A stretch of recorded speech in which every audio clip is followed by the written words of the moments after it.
Very good evening. അപ്പോൾ പ്രിയപ്പെട്ട പ്രേക്ഷകരെ, ഇതാ ഇന്നേക്ക് കൃത്യം 18-ാം നാൾ കേരളം പോളിംഗ് ബൂത്തിലാണ്. രാഷ്ട്രീയ താപനില 100 ഡിഗ്രിക്ക് മുകളിൽ തിളച്ചു മറിയുമ്പോൾ 24 അഭിപ്രായ സർവേ ഇന്ന് 2ാം ദിനം. ഇന്നലെ നമ്മൾ കണ്ടത് 4 മണ്ഡലങ്ങളുടെ രാഷ്ട്രീയ മനസ്സാണ്. വടകര, ആറ്റിങ്ങൽ, പൊന്നാനി, ആലപ്പുഴയിൽ കട്ടയ്ക്കാണ് LDF 2, UDF 2. 20,000-ലധികം വരുന്ന മെഗാ സാമ്പിളിംഗ് പിൻബലത്തിൽ നമ്മളിന്ന് പോകുന്നത് ഈ തെരഞ്ഞെടുപ്പിൽ അൺപ്രഡിക്റ്റബിളായി നിൽക്കുന്ന, ഏത് രീതിയിൽ നോക്കിയാലും പിടിതരാത്ത 4 ഇഞ്ചോടിഞ്ച് മണ്ഡലങ്ങൾ, 4 ക്രൂഷ്യൽ മണ്ഡലങ്ങൾ, 4 സൂപ്പർ മണ്ഡലങ്ങൾ. വെൽക്കം ടു 24 ഇലക്ഷൻ അഭിപ്രായ survey second round, second day. തിരിച്ചു പിടിക്കുമോ LDF? കാസർഗോഡ് ഫലമറിയാൻ നിമിഷങ്ങൾ മാത്രം. 24 ഇലക്ഷൻ അഭിപ്രായ സർവേ. The election specialist 24. അപ്പോൾ പ്രിയപ്പെട്ട പ്രേക്ഷകരെ, സർവേ വിശകലനത്തിൽ നമുക്കൊപ്പം ചേരുന്നു PP James, KR Gopikrishnan, S Vijayakumar. ഒപ്പം സർവേ കോർഡിനേറ്റ് ചെയ്ത കോർ എന്ന ഏജൻസിയുടെ CEO അഖിൽ സുരേഷ് കൂടിയുണ്ട്. ഏത് സമയവും നമുക്ക് ഇതുമായി ബന്ധപ്പെട്ട് പ്രേക്ഷകരുടെ സംശയങ്ങൾക്കടക്കം മറുപടിക്കായി നമ്മൾ അഖിലേക്ക് പോകും. സ്ത്രീ, പുരുഷ, ട്രാൻസ്ജെൻഡർ, യുവാക്കൾ, വയോധികൾ, മതങ്ങൾ, ഡെമോഗ്രഫി, അങ്ങനെ ശാസ്ത്രീയമായി ഷാർപ്പ് അനുപാതത്തിൽ ശേഖരിച്ച 20,000-ലധികം സാമ്പിളുകളാണ്. എന്ന് പറഞ്ഞാൽ ഇത്രയും വോട്ടർമാരെ നേരിൽ കണ്ട് സമയമെടുത്ത് സംസാരിച്ച് ശേഖരിച്ച വിവരങ്ങളാണ്. ചില ചോദ്യങ്ങളുണ്ട്, ബിഗ് ക്വസ്റ്റ്യൻസ്. മണ്ഡലങ്ങളിലേക്ക് പോകുന്നതിന് മുൻപ് ഇന്നത്തെ ദ ബിഗ് ക്വസ്റ്റ്യൻ, നിങ്ങൾ ഇഷ്ടപ്പെടുന്ന കേരള നേതാവ് ആര് എന്നുള്ളതാണ്. ഈ ബിഗ് ക്വസ്റ്റ്യന് ഏറ്റവും കൂടുതൽ ആൾക്കാർ ആരുടെ പേരാണ് പറഞ്ഞത്? കേരളം പറഞ്ഞ ഉത്തരം അറിയാൻ കാത്തിരിക്കണം. സർവേക്കൊപ്പം ആദ്യ മണ്ഡലത്തിലേക്ക് നമ്മൾ പോവുകയാണ്.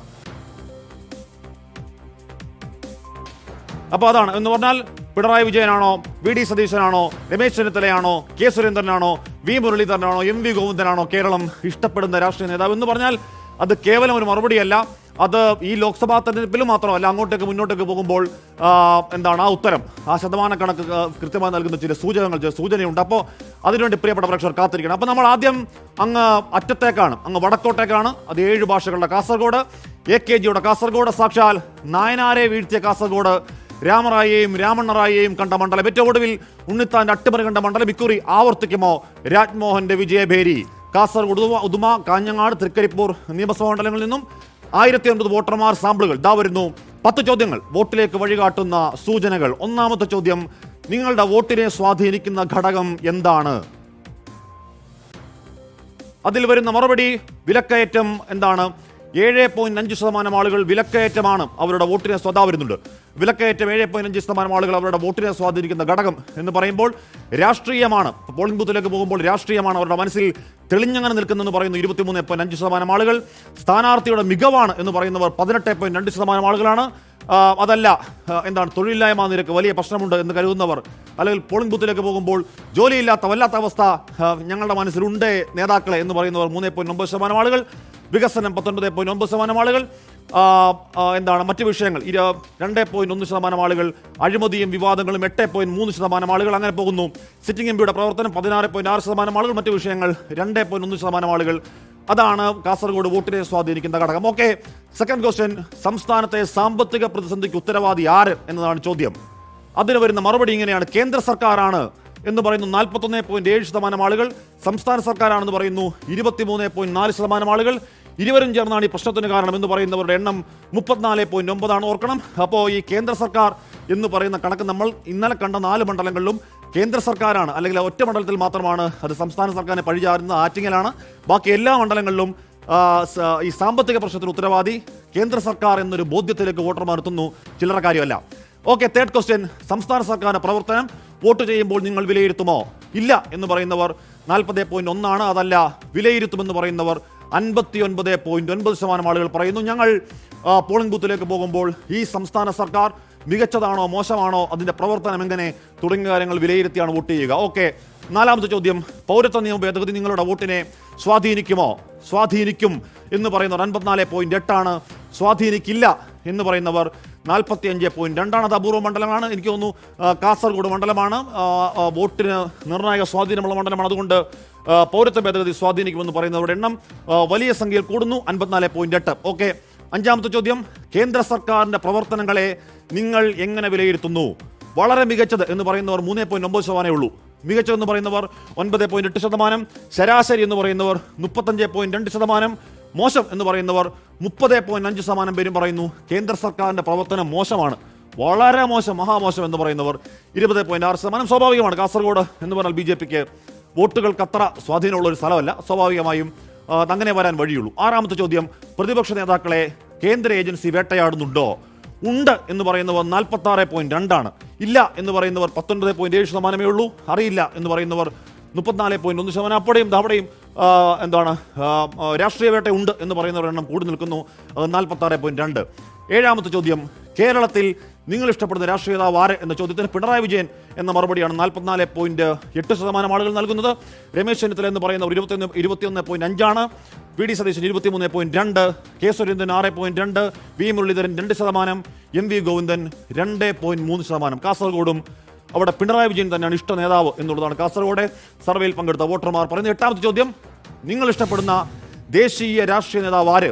നരേന്ദ്രമോദി എന്ന് പറയുന്നവർ 23.1, രാഹുൽ ഗാന്ധി എന്ന് പറയുന്നവർ 43.2%, സീതാറാം യെച്ചൂരി എന്ന് പറയുന്നവർ 29.5, മമതാ ബാനർജിക്ക് അവിടെ മാർക്ക് വട്ടപൂജ്യം, അഖിലേഷ് യാദവിനോട് മാർക്ക് 0.5%. അവിടെയും എം കെ സ്റ്റാലിൻ, തമിഴകത്തെ നയിക്കുന്ന നിലപാടുള്ള നട്ടലുള്ള നേതാവ് എന്നറിയപ്പെടുന്ന എം കെ സ്റ്റാലിൻ 3.7% വോട്ട് കാസർഗോട്ടുകാർ കൊടുക്കുന്നുണ്ട്. ഒമ്പതാമത്തെ ചോദ്യം, ഇന്ത്യ മുന്നണി കേന്ദ്രത്തിൽ BJPക്ക് വെല്ലുവിളിയാകുമോ? വെല്ലുവിളിയാകും എന്ന് പറയുന്നവർ 39.4, വെല്ലുവിളിയാകില്ല എന്ന് പറയുന്നവർ 40.8. ഞങ്ങൾക്കറിയില്ല, ഇപ്പോഴൊന്നും പറയാൻ കഴിയുന്ന സാഹചര്യമല്ല, എന്തും സംഭവിക്കാം എന്ന് പറയുന്നവർ 19.8. നോക്കൂ, ഇവിടെ വെല്ലുവിളിയാകുമെന്ന് പറയുന്നവരുടെ എണ്ണം 39.4, വെല്ലുവിളിയാകുന്നില്ല 40.8. ഒരു നേരിയ ശരാശരിയിൽ മാത്രം നിൽക്കുമ്പോൾ രാജ്യം ആര് ഭരിക്കും എന്ന ചോദ്യത്തോട് പക്ഷേ NDA സഖ്യം ഭരിക്കുമെന്ന് പറയുന്നവർ 46.5. പത്താമത്തെ ചോദ്യമാണത്.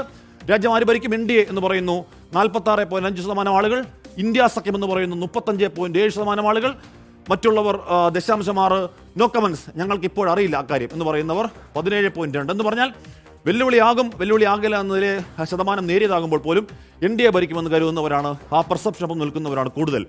ഇനി ഒരൊറ്റ ഇടവേളയാണ്. ഇടവേളയ്ക്ക് ശേഷം കാസർഗോഡ് മണ്ഡലം ആർക്ക് പോകുമെന്ന് പറയും. അതിനു മുൻപ് നമ്മൾ നമ്മുടെ പാനലിസ്റ്റുകളിലേക്ക് ഒന്ന് പോകുന്നു. പി ജെയിംസ്, കാസർഗോഡ് 10 ചോദ്യങ്ങൾക്കും ഒരു ഇടതുപക്ഷ ചായ്വുള്ള ഉത്തരങ്ങൾ കിട്ടുന്നതിൽ അത്ഭുതമുണ്ടോ? ഹാഷ്മി, അങ്ങനെ ഞാൻ പൂർണ്ണമായി പറയുന്നില്ല.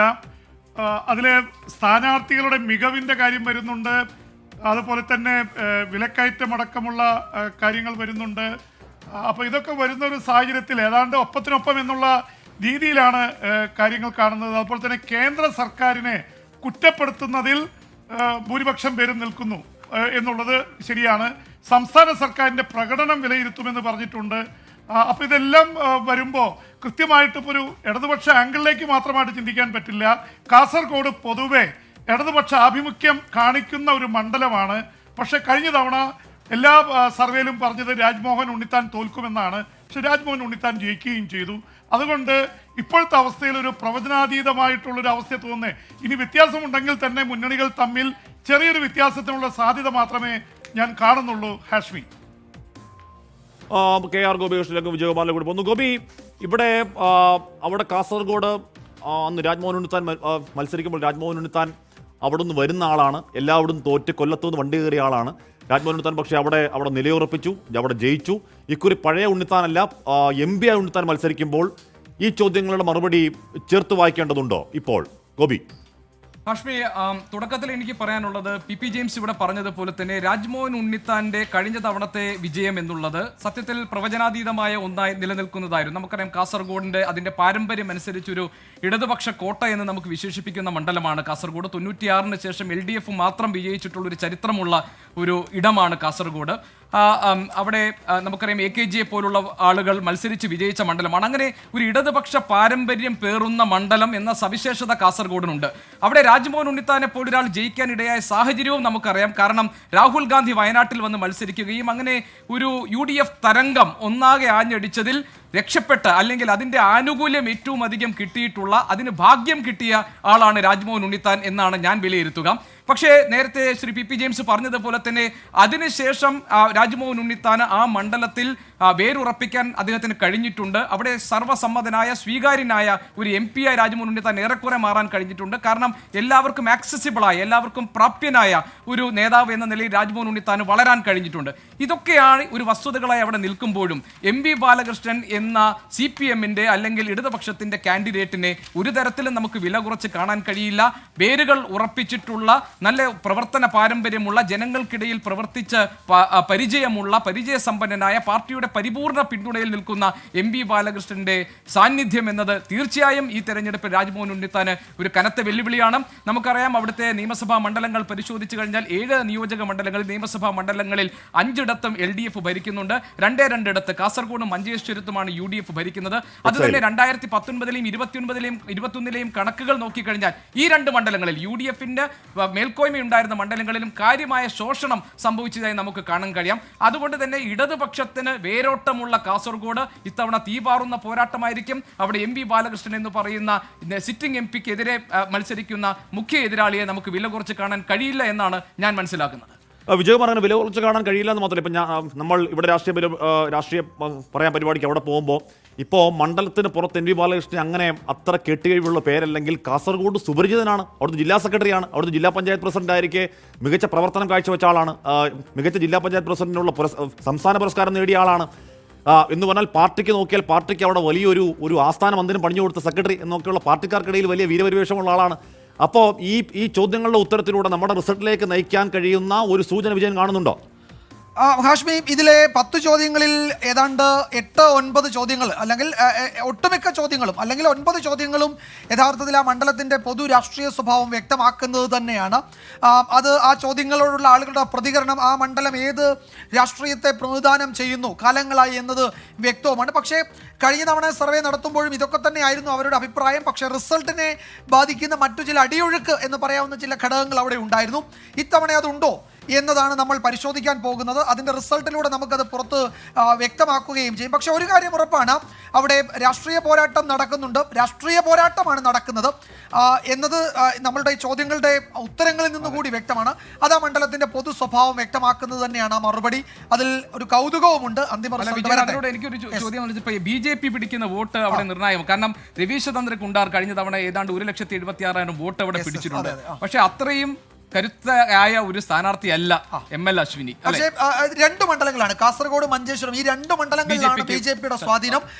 ആ മണ്ഡലങ്ങളിലെ വോട്ട് BJPയിലേക്ക് വരും. അതിനപ്പുറത്തേക്ക് കൂടുതൽ വോട്ടുകൾ ക്യാൻവാസ് ചെയ്യാൻ പറ്റുന്ന തരത്തിലേക്ക് BJPയുടെ സ്ഥാനാർത്ഥി അവിടെ മാറിയിട്ടില്ല എന്നത് നമുക്ക് വേണമെങ്കിൽ ഈ ഘട്ടത്തിൽ ഒരു വിലയിരുത്തൽ എന്ന മട്ടിൽ വേണമെങ്കിൽ നമുക്ക് പറയാം. ഇടതുപക്ഷ സാന്നിധ്യമുള്ള ഒരു മണ്ഡലമാണ് കാസർഗോഡ്. നമുക്കറിയാം അതിന്റെ ചരിത്രം നോക്കിയാൽ. എന്നിട്ടും താങ്കൾ ഇവിടെ ഒരു വിജയപ്രതീക്ഷ വെക്കുന്നത് രാജ്മോഹൻ ഉണ്ണിത്താന്റെ കാര്യത്തിലാണ്. അതല്ല, രാജ്മോഹൻ ഉണ്ണിത്താന്റെ കാര്യത്തിൽ എനിക്കൊരു സംശയം. കഴിഞ്ഞ തവണ സംഭവിച്ചതിന്റെ പശ്ചാത്തലത്തിൽ രാജ്മോഹൻ ഉണ്ണിത്താനെ തള്ളിക്കളയേണ്ട ആവശ്യമില്ല എന്ന് പറഞ്ഞു. അല്ല, അതെന്താണ് അങ്ങനെ പറയാൻ കാരണം?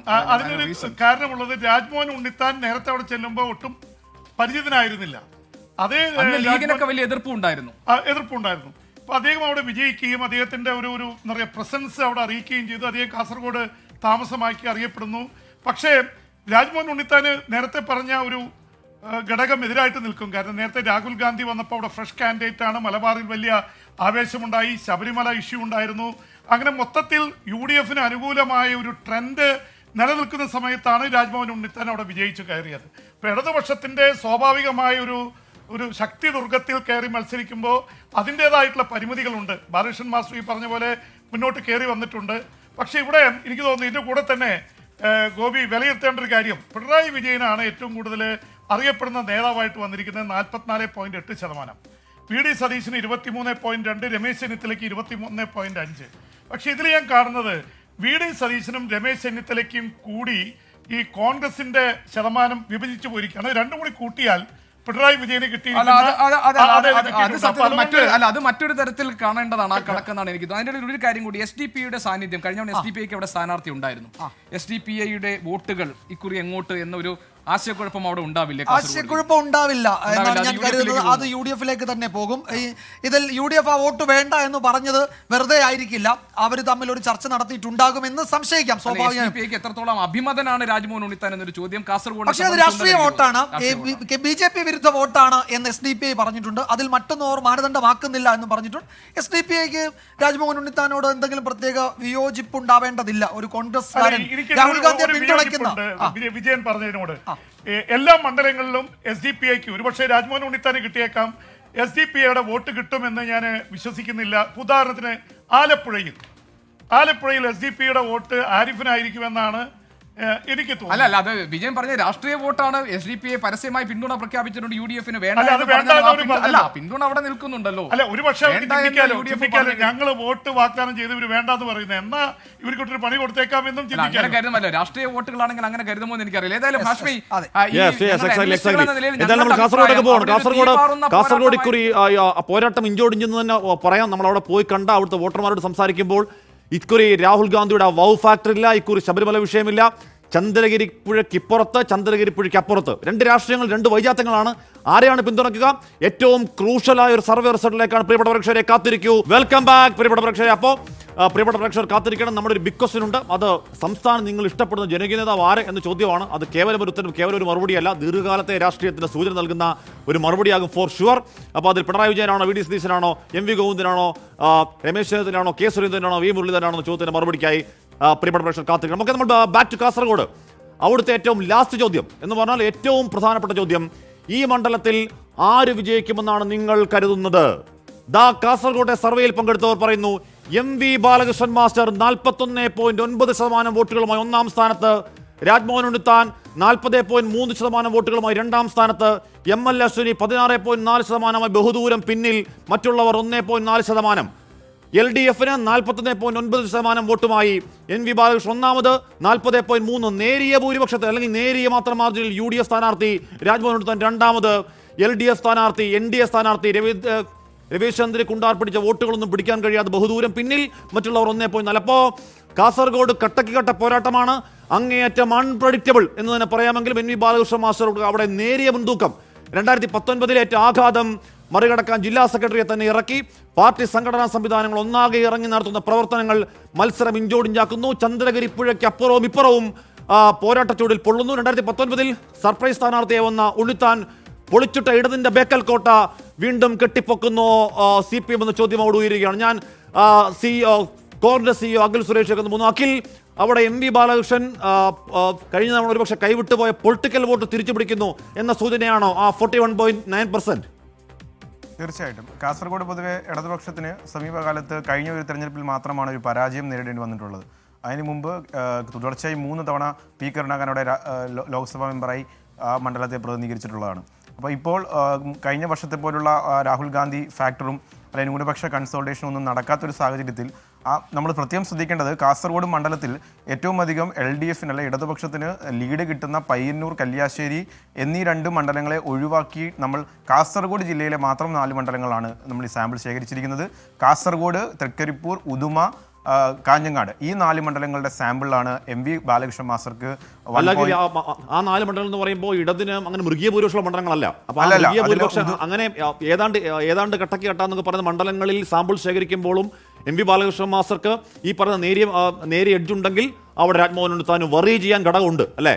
അതെ, അതിൽ തന്നെ ഉദുമ LDF-ഉം UDF-ഉം നിയമസഭയിലാണെങ്കിൽ തന്നെയും ചെറിയ മാർജിനിൽ ജയിക്കുന്ന ഒരു മണ്ഡലമാണ്. ഒപ്പം കാസർഗോഡ് അവിടെ LDF 3-ാം സ്ഥാനത്തേക്ക് പിന്തള്ളപ്പെടുന്നത് ഏകദേശം ഒരു 10-25,000 വോട്ടുകൾ സമീപകാലത്തെ തിരഞ്ഞെടുപ്പുകളിൽ ഒരു 25,000 പരം വോട്ടുകൾക്ക് 3-ാം സ്ഥാനത്തേക്ക് പിന്തള്ളപ്പെടുന്ന മണ്ഡലം ഉൾപ്പെടെ നമ്മൾ സർവേ ചെയ്യുമ്പോൾ തൃക്കരിപ്പൂർ, കാഞ്ഞങ്ങാട് എന്നീ ഈ രണ്ട് മണ്ഡലങ്ങൾ LDF ലീഡ് ചെയ്യുമ്പോൾ ഇവിടെ പൊളിറ്റിക്കൽ വോട്ട്, പിന്നെ നമുക്കറിയാം കേരളത്തിലെ 19 മണ്ഡലങ്ങളിൽ നിന്നും വ്യത്യസ്തമായി കാസർഗോഡ് ഒരു ജാതി രാഷ്ട്രീയമോ ജാതിപരമായിട്ടോ നോക്കി സ്ഥാനാർത്ഥികളെ നിർത്തുകയോ സ്ഥാനാർത്ഥികൾക്ക് വോട്ട് ചെയ്യുന്ന ഒരു ജാതി സ്വഭാവമുള്ള ഒരു മണ്ഡലമല്ല. അങ്ങനെ ഒരു ഫാക്ടറൊന്നും അവിടെ ഇല്ല.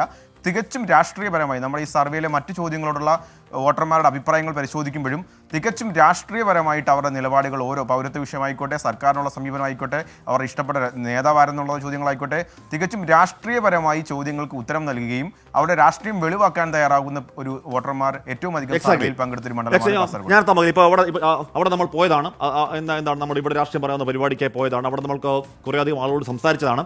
അവർ പറയുമ്പോൾ MV ബാലകൃഷ്ണൻ മാസ്റ്റർക്കെതിരെ ഉയരുന്ന ആകെ ഒരു ആരോപണം എന്ന് പറയുന്നത്, അല്ലെങ്കിൽ ഒരു പ്രശ്നം എന്ന് പറയുന്നത് പ്രായക്കൂടുതൽ എന്ന് പറയുന്നുണ്ട്. അപ്പോൾ ആ പ്രായക്കൂടുതലിനെ LDF പ്രതിരോധിക്കുന്നത് ഇവിടുന്ന് ജയിച്ചിട്ട് പോയിട്ട് മോദിയുമായി ഗുസ്തി പിടിക്കാനല്ലോ എന്ന് ചോദിക്കുന്ന LDF പ്രവർത്തകരെ ഇവിടെ കണ്ടു. അത് മാത്രമല്ല അതിനെ ചെറുക്കുന്നത് രാജ്മോഹൻ ഉണ്ണിത്താനുമായി ആകെ 2 വയസ്സ് മാത്രമാണ് പ്രായവ്യത്യാസം എന്ന് പറഞ്ഞാൽ 1 വർഷവും 9 മാസം മാത്രമേ പ്രായക്കൂടുതൽ ബാലകൃഷ്ണ മാസ്റ്റർക്കുള്ളൂ എന്നൊക്കെയുള്ള രസകരമായ അവിടെ പ്രചരണം നടക്കുന്നു. ഞാൻ PP ജെയിംസിലേക്ക്, KR ഗോപികൃഷ്ണനിലേക്ക്, വിജയകുമാറിലേക്ക് പോകുന്നു. Dear panel, what about Kasaragod? Hashmi, ഇപ്പോൾ MV ബാലകൃഷ്ണന് ആണ് നമ്മളുടെ അഭിപ്രായ സർവേയിൽ, അതായത് ആളുകളിൽ നിന്ന് നമ്മൾ എടുത്തിട്ടുള്ള സാമ്പിൾ സൈസിൽ എടുത്ത അഭിപ്രായങ്ങളിലൂടെ വരുന്ന സർവേയിൽ വരുന്ന ഇതനുസരിച്ച്, അതായത് വിവരമനുസരിച്ച് നമ്മൾ പറയുക എം പി ബാലകൃഷ്ണൻ നേരിയ മുൻതൂക്കം ഉണ്ടെന്നുള്ളതാണ്.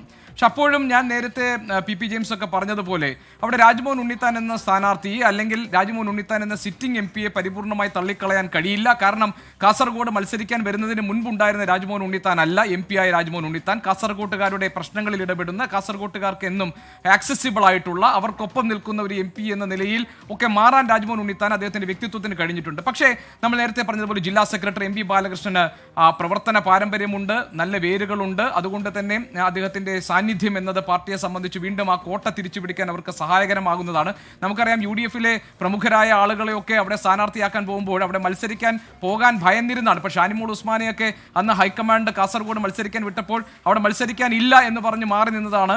പിന്നീട് അവിടെ സംഭവിച്ച കാര്യങ്ങളൊക്കെ നമുക്കറിയാം. അപ്പോൾ അങ്ങനെ ഒരു ഉരുക്കു കോട്ടയെന്ന് ഇടതുപക്ഷത്തിന് പറയാവുന്ന അവിടുത്തെ 7 നിയമസഭാ മണ്ഡലങ്ങളിൽ 5 ഇടങ്ങളിലും LDF ഭരിക്കുന്ന കാസർഗോഡ് മണ്ഡലത്തിൽ മാത്രമല്ല മഞ്ചേശ്വരത്തും കാസർഗോഡും ഞാൻ പറഞ്ഞത് UDF-ന് ബലമുള്ള ഈ 2 നിയമസഭാ മണ്ഡലങ്ങളിൽ പോലും 2021 എത്തുമ്പോഴേക്കും അവിടെ വലിയ തോതിൽ അവർക്ക് ഭൂരിപക്ഷം വർദ്ധിക്കുന്നത് നമ്മൾ കണ്ടതാണ്. മാത്രമല്ല ഉദുമ പോലെ UDF-ന്റെ കയ്യിലുണ്ടായിരുന്ന ഒരു മണ്ഡലം LDF-ലേക്ക് പോകുന്നതും കണ്ടതാണ്. അപ്പോൾ ഇങ്ങനെയെല്ലാം നോക്കുമ്പോൾ അവിടുത്തെ രാഷ്ട്രീയ സാഹചര്യങ്ങളൊക്കെ നോക്കുമ്പോൾ അവിടെ ഒരു ശക്തമായ പോരാട്ടം ഉണ്ടാകുമെന്ന കാര്യത്തിൽ സംശയമില്ല.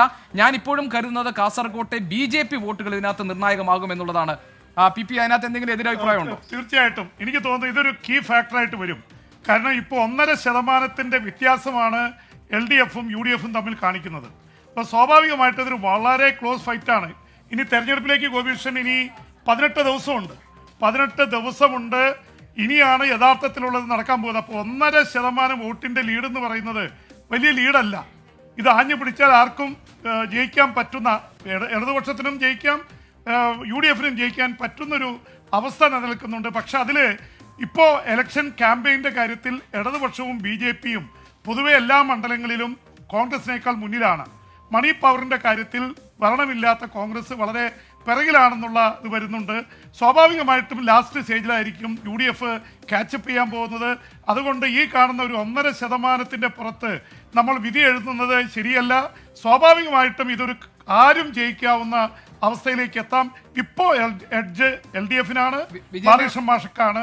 വിജയന്റെ അഭിപ്രായം അവിടെ രവീശചന്ദ്ര കുണ്ടാർ, അതിനു മുൻപ് K. സുരേന്ദ്രൻ നല്ലോണം വോട്ട് പിടിച്ചിട്ടുണ്ട് BJP. അവിടെ ML അശ്വിനി വരുന്നത് മറ്റ് ആർക്ക് ഗുണം ചെയ്യും എന്നതാണോ? ഇതിൽ ഞാൻ കരുതുന്നത് ഗോപി, ആ മണ്ഡലം അതിൻ്റെ തനത് സ്വഭാവം കാണിക്കുന്നു എന്നതാണ്. അതിനൊരു ഇടതാഭിമുഖ്യമുള്ള മണ്ഡലം തന്നെയാണ്, അത് കാണിക്കുന്നു തന്നെ. കഴിഞ്ഞ തവണ അവിടെ രാജ്മോഹൻ ഉണ്ണിത്താനെ UDF-നെ സഹായിച്ച ചില ഘടകങ്ങൾ, ഒന്ന് പാൻ കേരള ശബരിമല വിഷയമുണ്ടായിരുന്നു, രാഹുൽ ഗാന്ധിയുടെ സാന്നിധ്യമുണ്ടായിരുന്നു. പിന്നെ കാസർഗോഡ് മാത്രമല്ല മലബാറിൽ മാത്രമായി പെരിയയിലെ ചെറുപ്പക്കാരുടെ കൊലപാതകം ഉണ്ടായിരുന്നു. അത് വലിയ ചർച്ചയായതാണ്. സ്ത്രീ വോട്ടർമാരൊക്കെ ഏകപക്ഷീയമായി അതിൽ കടുത്ത വിയോജിപ്പ് പ്രകടിപ്പിച്ച് കോൺഗ്രസിനൊപ്പം നിന്നതാണ്. ഇത്തവണ ആ ഫാക്ടർ ഒന്നുമില്ല. അവിടെ വളരെ ക്ലീനാണ് ആ മണ്ഡലം. അത് സ്വാഭാവികമായും അത് ഇടത് സ്വഭാവം കാണിക്കുന്നുണ്ട് എന്നതാണ്. തന്നെയുമല്ല 2 ഇടത് മണ്ഡലങ്ങൾ നമ്മളുടെ സർവേയിൽ നമ്മൾ എടുത്തിട്ടുമില്ല എന്ന് നേരത്തെ അഖിൽ സൂചിപ്പിക്കുകയും ചെയ്തു. അപ്പോൾ ഞാൻ കരുതുന്നത് എന്താണ്, ഇഞ്ചോടിഞ്ച് ഫൈറ്റ് നടക്കുന്നുണ്ട്. ഒരു ഫോട്ടോ ഫിനിഷിലേക്കൊക്കെ പോയേക്കാമെങ്കിലും എനിക്ക് തോന്നുന്നത് നമ്മളുടെ സർവേ ഒരു ദിശാസൂചക തന്നെയാണ്. ആ വഴിക്ക് നീങ്ങിക്കൂടായികയില്ല. മറ്റു തരത്തിലുള്ള അടിയൊഴുക്കുകൾ എന്തായാലും അവിടെ പ്രകടമില്ല. പിന്നെ ഒരു കാര്യം കൂടി ഉള്ളത്, രാജ്മോഹൻ ഉണ്ണിത്താൻ ഒരു MP എന്ന നിലയിൽ ആവറേജോ അതിന് താഴെയോ ആയിരുന്നു നമ്മളുടെ സർവേയുടെ സമയത്ത്. ഒരു ആന്റി ഇൻകുംബൻസി അദ്ദേഹത്തിന് 4 മാസം മുമ്പ് നടത്തി. അപ്പോൾ അതൊക്കെ വസ്തുതകളായി നമ്മുടെ മുന്നിൽ നിൽക്കുന്നുണ്ട്. എന്തായാലും നമുക്ക് നോക്കാം. പക്ഷേ ഞാൻ കരുതുന്നത് ഇത് ഒരു സൂചന തന്നെയാണ്. ആ സൂചന എന്ന് പറയുന്നത് UDF-നെ സംബന്ധിച്ച് ആഴത്തിൽ ചിന്തിക്കേണ്ട ഒരു സൂചനയാണ്. അന്ന് നമ്മൾ ഈ നമ്മളുടെ എന്താണ് ആ ഒരു മൂഡ് ട്രാക്കറിന്റെ സമയത്തും പറഞ്ഞിരുന്നു UDF ചിന്തിക്കേണ്ടതാണ് ഈ സൂചന എന്ന് നമ്മൾ അന്ന് പറഞ്ഞിരുന്നു.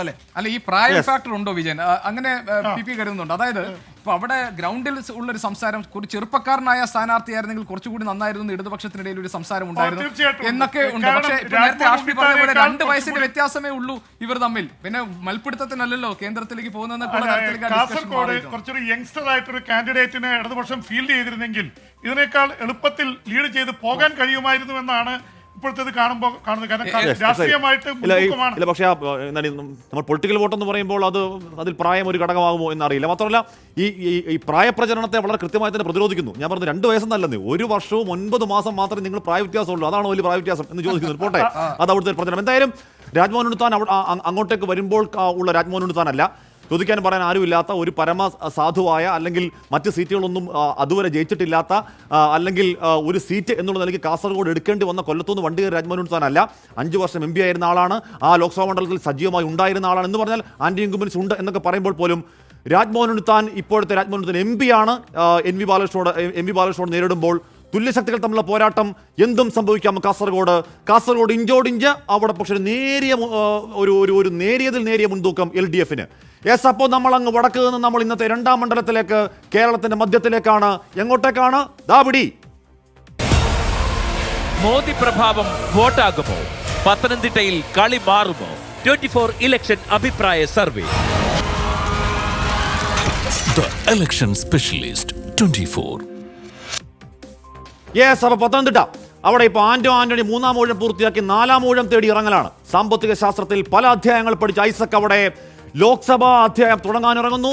പോരിന് വീറുകൂട്ടി ആന്റണി, പുത്രൻ അനിൽ ആന്റണി. ഓർമ്മയുണ്ട് 2019 ശബരിമല ആഞ്ഞു വീശ തെരഞ്ഞെടുപ്പിൽ കേരളം ഏറ്റവും ശ്രദ്ധിച്ച മണ്ഡലം പത്തനംതിട്ട. അപ്പോഴും താമര വിരിഞ്ഞിട്ടില്ലെന്ന് മാത്രമല്ല, അന്ന് സുരേന്ദ്രന് കിട്ടിയത് 3ാം സ്ഥാനമാണ്. ഒട്ടുപിടിച്ചു. ശരിയാണ്. എന്താണ് ഇക്കുറി പത്തനംതിട്ട വിധി? അടൂർ, ആറന്മുള, തിരുവല്ല അസംബ്ലി മണ്ഡലങ്ങളിൽ നിന്ന് 1016 വോട്ടർമാർ പങ്കെടുത്ത സർവേ. ദാ വരുന്നു ടോപ്പ് 10 ക്വസ്റ്റ്യൻസ്. ഒന്നാമത്തെ ചോദ്യം, നിങ്ങളുടെ വോട്ടിനെ സ്വാധീനിക്കുന്ന ഘടകം എന്താണ്? ദാ വോട്ടർമാർ പറയുന്നു വിലക്കയറ്റമാണ് എന്ന് പറയുന്നവർ 19.4% ആളുകളാണ്. രാഷ്ട്രീയമാണെന്ന് പറയുന്നവർ 13.2% ആളുകളാണ്. സ്ഥാനാർത്ഥിയുടെ മികവെന്ന് പറയുന്നവർ 22.3 ആണ്. ജോബ്ലെസ്നെസ്, തൊഴിലില്ലായ്മയാണെന്ന് പറയുന്നവർ 5.2%. വികസനം എന്ന് പറയുന്നവർ 18%. ഞങ്ങൾ പോളിംഗ് ബൂത്തിലേക്ക് എത്തുമ്പോൾ നമ്മൾ കേൾക്കുന്ന അഴിമതി വിവാദങ്ങൾ അത് ഞങ്ങളുടെ മനസ്സിലേക്ക് ഇരമ്പിയെത്തുമെന്ന് പറയുന്നവർ 3.3 ഉള്ളൂ. പത്തനംതിട്ടയിൽ സിറ്റിംഗ് MPയുടെ പ്രവർത്തനത്തെ വിലയിരുത്തുന്നവർ 16% എന്ന് പറഞ്ഞാൽ ആന്റണി വലിയ ആന്റി ഇൻകുംബൻസി നേരിടുന്നു എന്ന് പറയുമ്പോൾ പോലും അവിടെ സിറ്റിംഗ് MPയുടെ പ്രവർത്തനത്തെ വിലയിരുത്തുന്നവർ 16% മാത്രമാണ്. അത് വോട്ടിനെ സ്വാധീനിക്കുന്നവർ. മറ്റു വിഷയങ്ങൾ 2.6. ഓക്കെ, സെക്കൻഡ് ക്വസ്റ്റ്യൻ, സംസ്ഥാനത്തെ സാമ്പത്തിക പ്രതിസന്ധിക്ക് ഉത്തരവാദി ആര് എന്നുള്ളതാണ് പത്തനംതിട്ടയിൽ നമ്മൾ ചോദിക്കുന്നത്. രണ്ടാമത്തെ ചോദ്യം, അവർ പറയുന്നു കേന്ദ്ര സർക്കാരാണ് ഉത്തരവാദി എന്ന് പറയുന്നത് 34.8, സംസ്ഥാന സർക്കാരാണെന്ന് പറയുന്നവർ 36.8, ഇരുവരുമാണെന്ന് പറയുന്നവർ 28.4. എനിക്ക് തോന്നുന്നു ആറ്റിങ്ങൽ കഴിഞ്ഞാൽ സംസ്ഥാന സർക്കാരിനാണ് കൂടുതൽ പ്രശ്നം ഈ വിഷയത്തിൽ എന്ന് കരുതുന്ന വോട്ടർമാരുള്ളത് പത്തനംതിട്ടയിലാണ്. അത് പൊളിറ്റിക്കൽ നിലപാടാണെന്ന കാര്യത്തിൽ ഒരു തർക്കം വേണ്ട. ഓക്കെ, തേർഡ് ക്വസ്റ്റ്യൻ, സംസ്ഥാന സർക്കാരിന്റെ പ്രവർത്തനം വോട്ട് ചെയ്യുമ്പോൾ നിങ്ങൾ വിലയിരുത്തുമോ എന്ന ചോദ്യത്തിന് ഇല്ല എന്ന് പറയുന്നവർ 18.6%. വിലയിരുത്തുമെന്ന് പറയുന്നവർ 81.4 എന്ന് പറയുന്ന മാസീവ് കണക്കാണ്. എന്ന് പറഞ്ഞാൽ അത് ഭരണവിരുദ്ധ വികാരമാകാം, ഭരണാനുകൂല വികാരവുമാകാം. എന്തായാലും സർക്കാരിനെ ഞങ്ങൾ നോക്കിയാണ് വോട്ട് ചെയ്യാൻ പോവുക ലോക്സഭാ തെരഞ്ഞെടുപ്പിൽ എന്ന് പറയുന്നവർ 81.4. ഓക്കെ, നാലാമത്തെ ചോദ്യം, പൗരത്വ നിയമ ഭേദഗതി നിങ്ങളുടെ വോട്ടിനെ സ്വാധീനിക്കുമോ എന്ന ചോദ്യത്തിന് സ്വാധീനിക്കുമെന്ന് പറയുന്നവർ 29.5 ആണ്. സ്വാധീനിക്കില്ല എന്ന് പറയുന്നവർ 70.5 ആണ്. അഞ്ചാമത്തെ ചോദ്യം, കേന്ദ്ര സർക്കാരിന്റെ പ്രവർത്തനങ്ങളെ നിങ്ങൾ എങ്ങനെ വിലയിരുത്തുന്നു എന്ന് ചോദിക്കുമ്പോൾ അത് ദ ബെസ്റ്റ് ആണ്, വളരെ മികച്ചതാണെന്ന് പറയുന്നവരുടെ എണ്ണം 7.1%. ശരാശരി അല്ലെങ്കിൽ മികച്ചതെന്ന് പറയുന്നവർ 13.2%. ഓക്കെ, ശരാശരിയാണെന്ന് പറയുന്നവർ 28.9%. മോശമാണെന്ന് പറയുന്നവർ 29.5%. വളരെ മോശമാണ്, ദ വർസ്റ്റ് ആണെന്ന് പറയുന്നവർ 21.3%. അതും ഒരു രാഷ്ട്രീയ സ്വാധീനം ആ മറുപടിയിൽ ഉണ്ട് എന്ന കാര്യത്തിൽ തർക്കമില്ല. ആറാമത്തെ ചോദ്യം, പ്രതിപക്ഷ നേതാക്കളെ കേന്ദ്ര ഏജൻസി വേട്ടയാടുന്നുണ്ടോ? ഉണ്ട് എന്ന് പറയുന്നവരുടെ എണ്ണം 47.7%. ഇല്ല എന്ന് കരുതുന്നവർ അവിടെ 28.4%. അറിയില്ല എന്ന് പറയുന്നവർ 23.9% ഉള്ളൂ. എന്ന് പറഞ്ഞാൽ ED അടക്കം, CBI അടക്കം, NIA അടക്കം കേന്ദ്ര ഏജൻസികൾ രാഷ്ട്രീയ വേട്ടയ്ക്ക് ഇറങ്ങുന്നു എന്ന് പത്തനംതിട്ടക്കാർ വിശ്വസിക്കുന്നു. 47.7% വലിയ കണക്കാണ്. ഓക്കെ, ഏഴാമത്തെ ചോദ്യം, കേരളത്തിൽ നിങ്ങൾ ഇഷ്ടപ്പെടുന്ന രാഷ്ട്രീയ നേതാവ് ആര് എന്ന ചോദ്യത്തിലേക്ക് നമ്മൾ വരും. കുറേ അധികം ചോദ്യങ്ങൾ ഇനി ബാക്കി 3 ചോദ്യങ്ങൾ ബാക്കി. ഏറ്റവും പ്രധാനപ്പെട്ട ചോദ്യം, പത്തനംതിട്ടയിൽ ഇക്കുറി ആര് വാഴും ആര് വീഴും എന്ന ചോദ്യത്തിലടക്കം മറുപടിയിലേക്ക് വെൽക്കം ബാക്ക് പ്രിയപ്പെട്ട പ്രേക്ഷകരെ. അപ്പോൾ ലോക്സഭാ തെരഞ്ഞെടുപ്പിന് 18 നാൾ മാത്രം ബാക്കി നിൽക്കെ നമ്മൾ ഇപ്പോൾ 24 അഭിപ്രായ സർവേയിൽ പോകുന്നു. വൈകി വന്ന പ്രേക്ഷകർക്കായി ഇന്ന് നമ്മൾ നോക്കുന്ന 4 സൂപ്പർ മണ്ഡലങ്ങൾ. ആദ്യം നോക്കിയത് കാസർഗോഡാണ്. അവിടെ LDF-നാണ് മുൻതൂക്കം എന്ന് പറയുമ്പോൾ പോലും നേരിയ മുൻതൂക്കം, അത് മറിഞ്ഞു പോകാവുന്ന മുൻതൂക്കമാണ് എന്ന് കരുതിയാൽ തെറ്റില്ല. നമ്മൾ രണ്ടാമത് നോക്കുന്ന പത്തനംതിട്ടയാണ്. പത്തനംതിട്ടയിലെ ചോദ്യങ്ങളിലേക്കാണ്.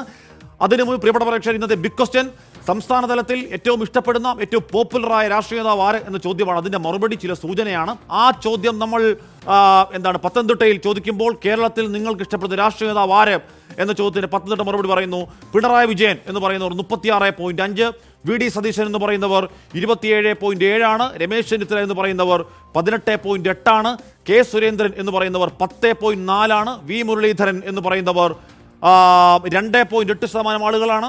NV ഗോവിന്ദൻ എന്ന് പറയുന്നവർ 1.8% ആളുകൾ. പത്തനംതിട്ടയിൽ പിണറായി വിജയന് തന്നെയാണ് അവിടെയും റേറ്റിംഗ് കൂടുതൽ. 38.5% ആളുകൾ പിണറായി വിജയനാണ് ഞങ്ങളുടെ പ്രിയപ്പെട്ട നേതാവ്, അല്ലെങ്കിൽ ഇഷ്ടപ്പെട്ട നേതാവ്, അല്ലെങ്കിൽ ഒരു നേതാവ് എന്ന നിലയ്ക്ക് കാണുന്നത് പിണറായി വിജയനാണെന്ന് പറയുന്നു. ഓക്കെ, എട്ടാമത്തെ ചോദ്യം, നിങ്ങൾ ഇഷ്ടപ്പെടുന്ന ദേശീയ രാഷ്ട്രീയ നേതാവ് ആര് എന്ന ചോദ്യത്തിന് നരേന്ദ്രമോദി എന്ന് പറയുന്നവർ 27.5% ഉള്ളൂ. അതേസമയം തന്നെ രാഹുൽ ഗാന്ധി എന്ന് പറയുന്നവർ 46.3%. സീതാറാം യെച്ചൂരി എന്ന് പറയുന്നവർ 24.9%. മമതാ ബാനർജിക്ക് അവിടെ 0.1% വോട്ടുണ്ട് എന്നുള്ളത് ശ്രദ്ധേയമാണ്. അഖിലേഷ് യാദവിനും 0.1% വോട്ട്. എന്തായാലും മമതയ്ക്ക് വട്ടപൂജ്യമല്ല, പത്തനംതിട്ടയിൽ 0.1% വോട്ട് അവിടെ നൽകുകയാണ്. MK സ്റ്റാലിൻ അവിടെയുമുണ്ട് 1.1% വോട്ട്. അപ്പോൾ ഇതിലെ പ്രധാനം MK സ്റ്റാലിനെ ഒരു പ്രധാനപ്പെട്ട നേതാവായി എന്ന് പറഞ്ഞാൽ അതൊരു പക്ഷേ കേന്ദ്രവുമായുള്ള ഏറ്റുമുട്ടലിൽ, ആ ഏറ്റുമുട്ടലിൽ കാണിക്കുന്ന സ്ഥിരതയിൽ, അല്ലെങ്കിൽ കോംപ്രമൈസ് ഇല്ലാത്ത നിലപാടുകളിൽ ഏതെങ്കിലും തരത്തിലുള്ള ഒത്തുകളി എന്നുള്ള ആരോപണം കേൾക്കാത്ത നേതാവ് എന്നുള്ള നിലയ്ക്കൊക്കെ ആയിരിക്കണം.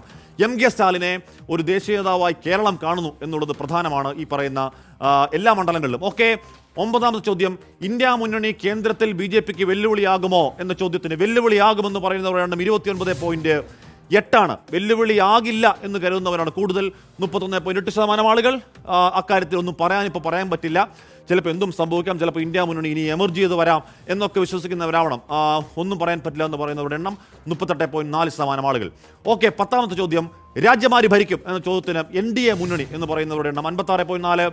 ഇന്ത്യ മുന്നണി എന്ന് പറയുന്നവരുടെ എണ്ണം 23.4%. മറ്റുള്ളവർ എന്ന് വിശ്വസിക്കുന്നവർ 1.3%. അത് ആരിലാണ് അവർ പ്രതീക്ഷ അർപ്പിക്കുന്നതെന്ന് അറിയില്ല. എന്തായാലും 1.3% ആളുകൾ അത് NDAയും അല്ല, ഇന്ത്യ മുന്നണിയുമല്ല, മറ്റ് ആരോ ഭരിക്കാൻ പോകുന്നു എന്ന് വിശ്വസിക്കുന്നവരാണ്. അതിപ്പോഴും ഞങ്ങൾക്കറിയില്ല കേട്ടോ, ഇപ്പോൾ പറയാറായിട്ടില്ല എന്ന് വിശ്വസിക്കുന്നവരുടെ എണ്ണം 18.9%. അതും ഒരു തീരെ കുറഞ്ഞ റേറ്റിംഗ് അല്ല എന്ന് വേണം കരുതാൻ. അപ്പോൾ ഇന്ത്യ മുന്നണിയിൽ പ്രതിപക്ഷം ഉന്നയിക്കുന്ന ഇന്ത്യ മുന്നണിയിൽ പ്രതിപക്ഷം അതിൽ പ്രതീക്ഷ ഇപ്പോഴും വെച്ചു പുലർത്തുന്നുണ്ടോ എന്നൊരു ചോദ്യമാണ്. ഓക്കെ, ഈ മണ്ഡലത്തിൽ ആര് ജയിക്കുമെന്നാണ് നിങ്ങൾ കരുതുന്നത് എന്ന ഏറ്റവും പ്രധാനപ്പെട്ട ചോദ്യത്തിലേക്കാണ് ഇടവേളയ്ക്ക് ശേഷം. മോദി പ്രഭാവം വോട്ടാകുമോ? പത്തനംതിട്ടയിൽ കളി മാറുമോ? 24 ഇലക്ഷൻ അഭിപ്രായ സർവേ. The Election Specialist 24. പക്ഷേ ഈ മണ്ഡലത്തിൽ ആര് ജയിക്കുമെന്നാണ് നിങ്ങൾ കരുതുന്നത് എന്ന് പറഞ്ഞാൽ ഏറ്റവും അവസാന ചോദ്യമാണ്. പക്ഷേ ഏറ്റവും പ്രധാനപ്പെട്ട ചോദ്യം, ആര് ജയിക്കും എന്ന സൂചന നൽകുന്ന ചോദ്യം. പത്തനംതിട്ടയിലെ വോട്ടർമാർ പറയുന്നു ആന്റോ ആന്റണി. 38.9% ആളുകൾ വിശ്വസിക്കുന്നു ആന്റോ ആന്റണി അവിടെ ജയിക്കും. Thomas Isaac, LDF Thomas Isaac ജയിക്കുമെന്ന് വിശ്വസിക്കുന്നവർ 38% ആളുകളാണ്. NDA മുന്നണിയിലെ അനിൽ ആന്റണി ജയിക്കുമെന്ന് വിശ്വസിക്കുന്നവർ 22.5%. മറ്റുള്ളവർ എന്ന് പറയുന്ന 0.6%. ഒന്നുകൂടി പ്രിയപ്പെട്ട പക്ഷേ നോക്കൂ എത്രത്തോളം ഇഞ്ചോടിഞ്ചാണ് പത്തനംതിട്ടയിലെ ഫൈറ്റ് എന്ന് നോക്കൂ. ആന്റോ ആന്റണി 38.9% പിൻബലത്തിൽ 1ാം സ്ഥാനത്ത്. തോമസ് ഐസക് 38%, കേവലം 0.9% മാത്രം വ്യത്യാസത്തിൽ ഐസക് 2ാം സ്ഥാനത്ത്. അനിൽ ആന്റണി 22.5%, 3ാം സ്ഥാനത്ത്. അവിടെ കെ സുരേന്ദ്രൻ ഉണ്ടാക്കുന്ന ഇമ്പാക്റ്റ് ഒന്നും എന്തായാലും അനിൽ ആന്റണിക്ക് ഉണ്ടാക്കാൻ കഴിയുമെന്ന് തോന്നുന്നില്ല. അവിടെ എന്തായാലും 22.5 എന്ന് പറഞ്ഞ് തീരെ ചെറിയ ശതമാനമല്ല അവിടെ കൊണ്ടുപിടിച്ച് പ്രചരണം. അവിടെ പ്രധാനമന്ത്രി നരേന്ദ്രമോദി അടക്കം വന്നു സ്വാമിയെ ശരണമയ്യപ്പ എന്നൊക്കെയുള്ള പഴയ പോയകാല ശബരിമലക്കാലത്തെ പ്രസംഗത്തിലെ തുടക്കത്തിലെ ശരണം വിളിയൊക്കെ തുടങ്ങിയ മണ്ഡലം കൂടിയാണ് 22.5%. അപ്പോൾ നമ്മൾ ആദ്യം നോക്കി കാസർഗോഡിനൊപ്പം, കാസർഗോഡിനേക്കാൾ ടൈറ്റ് ആകുന്നു പത്തനംതിട്ട എന്ന് പറഞ്ഞാൽ 0.9% മാത്രം മുൻതൂക്കം. ആന്റോ ആന്റണി MPക്ക് അതൊരു കടുത്ത UDF അനുകൂല മണ്ഡലം എന്ന് പറയുമ്പോൾ പോലും 3 തവണ MP ആകുന്ന ഒരു സ്ഥാനാർത്ഥി ആന്റോ ആന്റണി എന്ന് പറഞ്ഞാൽ ഒരു ആന്റി ഇൻകുംബൻസി ഫാക്ടർ കാണാതിരുന്നുകൂടാ. അത് സ്വാഭാവികമാണെന്ന് വേണമെങ്കിലും പറയാം. പ്രഗത്ഭനായ ധനകാര്യമന്ത്രി, കുടുംബശ്രീ പോലെയുള്ള പ്രസ്ഥാനങ്ങളുടെ അല്ലെങ്കിൽ പുതിയ കേരളത്തിന് മുതൽക്കൂട്ടായ ഒരുപടി ആശയങ്ങൾ. ഇപ്പോൾ കിഫ്ബി ഒക്കെ എത്ര എതിരഭിപ്രായമുണ്ടെങ്കിലും അതൊരു പുതിയ നവീന ആശയമാണെന്നതിന് തർക്കമില്ല. അങ്ങനെ ആശയങ്ങളുടെ പ്രയോക്താവായിട്ടും തോമസ് ഐസക് പത്തനംതിട്ടയിൽ ഈ ഘട്ടത്തിൽ വിയർക്കുന്നു. 18ാം നാൾ കേരളം ബൂത്തിലേക്ക് എത്തുമ്പോൾ പത്തനംതിട്ട ഇഞ്ചോടിഞ്ച് ഒരു നാരോ മാർജിനിൽ ആന്റോ ആന്റണി MPക്ക് കഷ്ടിച്ചൊരഡ്ജ്, ഒരു മുൻതൂക്കം എന്നേ പത്തനംതിട്ടയിൽ പറയാനുള്ളൂ. പത്തനംതിട്ട അവിശ്വസനീയമാണ്, അൺപ്രഡിക്റ്റബിൾ ആണ്. ഡിയർ പാനൽ, പത്തനംതിട്ട എന്തെങ്കിലും പറയാനുണ്ടോ? എന്തെങ്കിലും പറയാനായോ? അല്ല, ഇക്കാര്യത്തില് ഒരു കാര്യം പറയാനുള്ളത്, പത്തനംതിട്ട കാസർഗോഡിൽ നിന്ന് വ്യത്യസ്തമായിട്ട് ഒരു UDFന് ഒരു മേധാവിത്വമുള്ള ഒരു മണ്ഡലമാണ്. കാലാകാലങ്ങൾ എടുത്തിട്ടുണ്ടെങ്കിൽ പത്തനംതിട്ടയിൽ ആന്റോ ആന്റണി തന്നെ അവിടെ വിജയിക്കുന്ന കാര്യം നമുക്കറിയാവുന്നതാണ്. കഴിഞ്ഞ തവണ 40,000-ൽ പരം വോട്ടിന് ജയിച്ചതാണ്. പക്ഷേ നേരത്തെ നമ്മൾ നടത്തിയ ഒരു സർവേയിൽ ആന്റി ഇൻകുംബൻസി അവിടുത്തെ MPക്കെതിരെ ഉണ്ട് എന്നുള്ളൊരു റിപ്പോർട്ടുണ്ടായിരുന്നു. ഒരുപക്ഷെ ഇതിൻ്റെ ഇപ്പോഴത്തേത് കാണുമ്പോൾ 0.9% മാത്രമാണ് ആന്റോ ആന്റണിക്ക് ലീഡുള്ളത്. അത് യഥാർത്ഥത്തിൽ UDF-നെ സംബന്ധിച്ചിടത്തോളം ഞെട്ടിപ്പിക്കുന്നൊരു വാർത്തയാണ്. പ്രത്യേകിച്ച് നമ്മുടെ ഘടകങ്ങൾ നോക്കുമ്പോൾ ഈ ഇവിടുത്തെ സാമ്പത്തിക പ്രതിസന്ധിക്ക് കാരണമായിട്ട് കേന്ദ്രത്തെക്കാൾ കുറ്റപ്പെടുത്തുന്നത് സംസ്ഥാനത്തെയാണ്. അതുപോലെ തന്നെ 81% പേരും സംസ്ഥാന സർക്കാരിൻ്റെ വിലയിരുത്തലാവുമെന്ന് പറയുന്നു. ഇതൊക്കെ ആയിട്ടും അവിടെ തോമസ് ഐസക് എന്ന സ്ഥാനാർത്ഥി, അദ്ദേഹം പുതിയ സ്ഥാനാർത്ഥിയാണ്, ആ മണ്ഡലത്തിൽ അദ്ദേഹം വന്നപ്പോൾ മാറ്റമുണ്ടായിരിക്കുന്നു. കഴിഞ്ഞ സർവേകളിൽ പലയിടത്തും അനിൽ ആന്റണി ഒപ്പത്തിനൊപ്പം പിടിക്കുന്നതായിട്ട് കാണിച്ചിരുന്നു. പക്ഷെ അദ്ദേഹം പുറകോട്ട് പോയിരിക്കുന്നു, BJP താഴോട്ട് പോയിരിക്കുന്നു. മത്സരം LDF-ഉം UDF-ഉം ആയിട്ട് മാറിയിരിക്കുന്നു. ആര് വേണമെങ്കിൽ ജയിക്കാം എന്നുള്ളതാണ് അവസ്ഥ.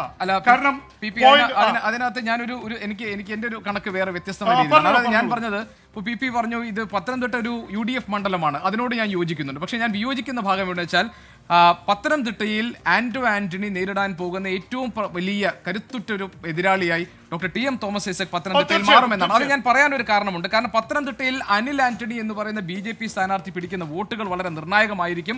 കാരണം പത്തനംതിട്ട മണ്ഡലത്തിന്റെ ഒരു സവിശേഷത തന്നെ ക്രമാനുഗതമായി BJP വോട്ടുകൾ ഉയർന്നു വരുന്ന ഒരു മണ്ഡലമാണ് പത്തനംതിട്ട എന്നുള്ളതാണ്. 2009-ൽ B രാധാകൃഷ്ണ മേനോൻ 56,294 ആയിരുന്നുവെങ്കിൽ MT രമേശ് 2014-ൽ അവിടെ മത്സരിക്കുമ്പോൾ 1,38,954 2019-ൽ K സുരേന്ദ്രന് 2,97,396 വോട്ടുകളും കിട്ടി.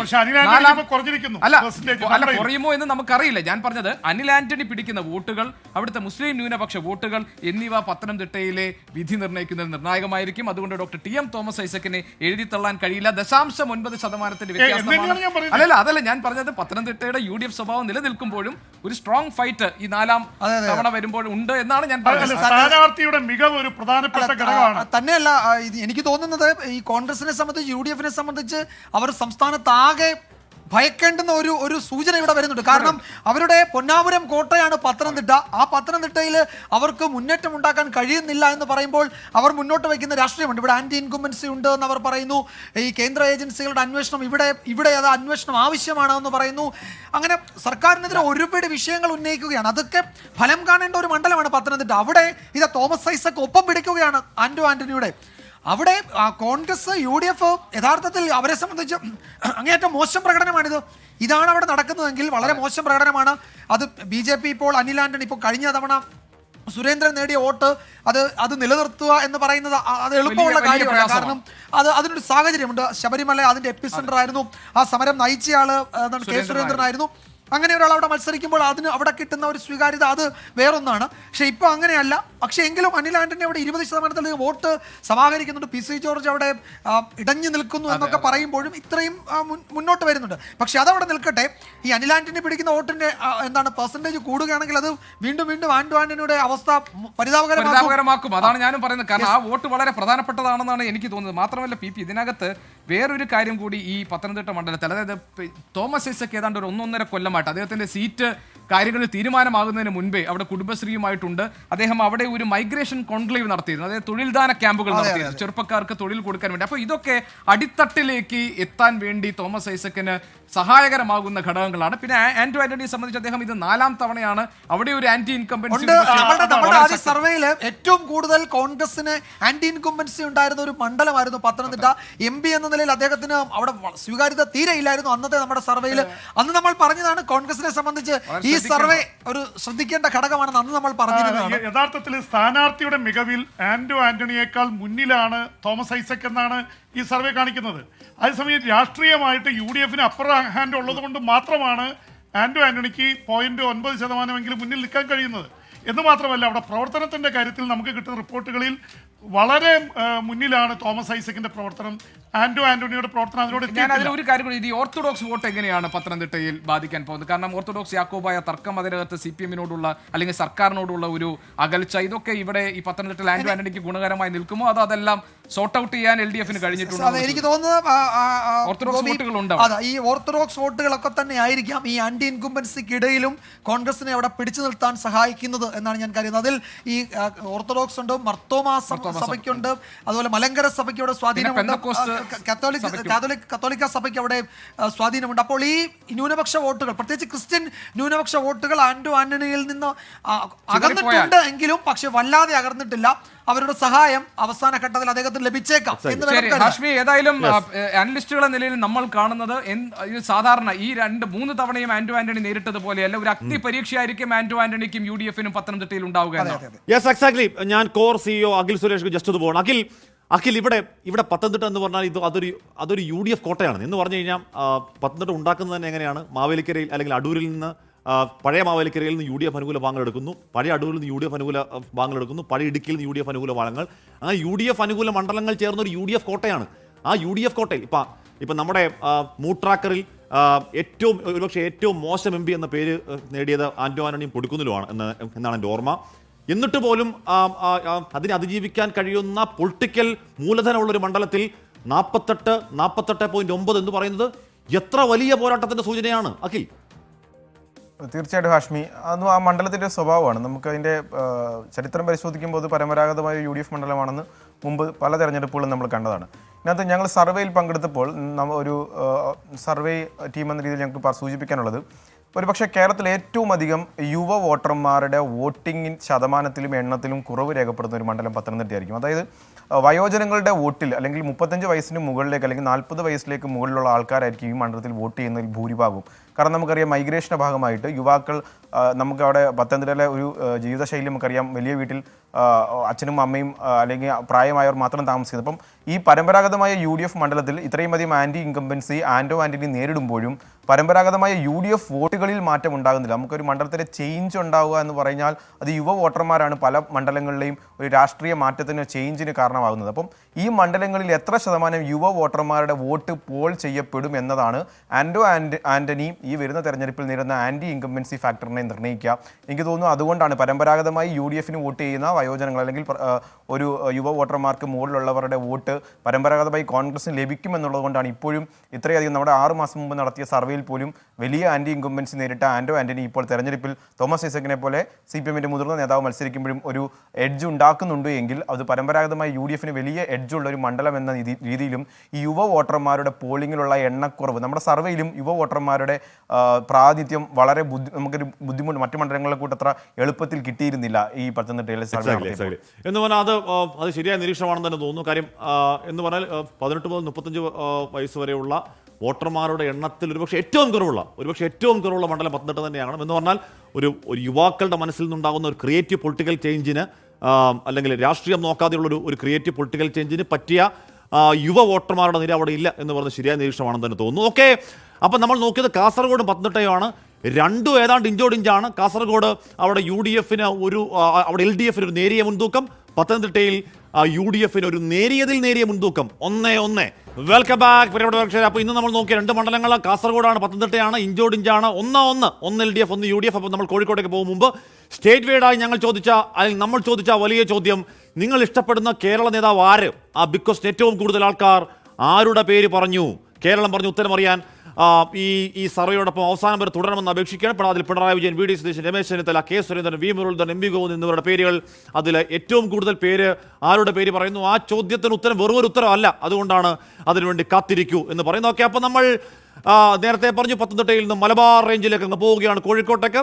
അവിടെ കൽബിൽ തേനൊഴുകുന്ന കോഴിക്കോട് എന്നൊക്കെ പാട്ടിൽ പാടാമെങ്കിലും ആ കൽബിലെ രാഷ്ട്രീയം കുറച്ച് വിചിത്രമാണെന്ന് പറഞ്ഞാൽ അസംബ്ലിയിലേക്ക് LDF-ന് സമഗ്രാധിപത്യം, ലോക്സഭയിൽ UDF-ന്റെ കൈകളിൽ ഭദ്രം. രാഘവേട്ടന്റെ കോഴിക്കോട്, വടകരയിൽ സിറ്റിംഗ് MLA-മാർ മുഖാമുഖം പോർവിളിക്കുമ്പോൾ കോഴിക്കോട്ടത് MP-മാർ തമ്മിലുള്ള പോരാട്ടമാണ്.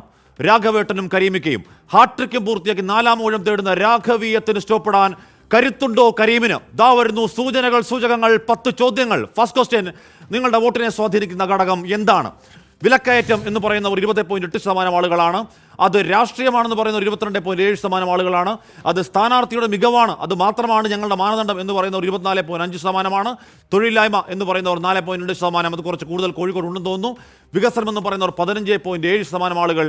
ഞങ്ങൾ പോളിംഗ് ബൂത്തിലേക്ക് പോകുമ്പോൾ EVM കാണുമ്പോൾ ഞങ്ങളുടെ മനസ്സിലേക്ക് ഇരമ്പിയെത്തും അഴിമതിയും വിവാദങ്ങളും എന്ന് പറയുന്നവർ 7.5% ആളുകൾ. MP-യുടെ പ്രവർത്തനം ഞങ്ങൾ നോക്കുന്നുണ്ട്, അത് നല്ലതാണോ മോശമാണോ നോക്കുന്നു എന്ന് പറയുന്നത് 1.4% ആളുകൾ മാത്രമേ ഉള്ളൂ.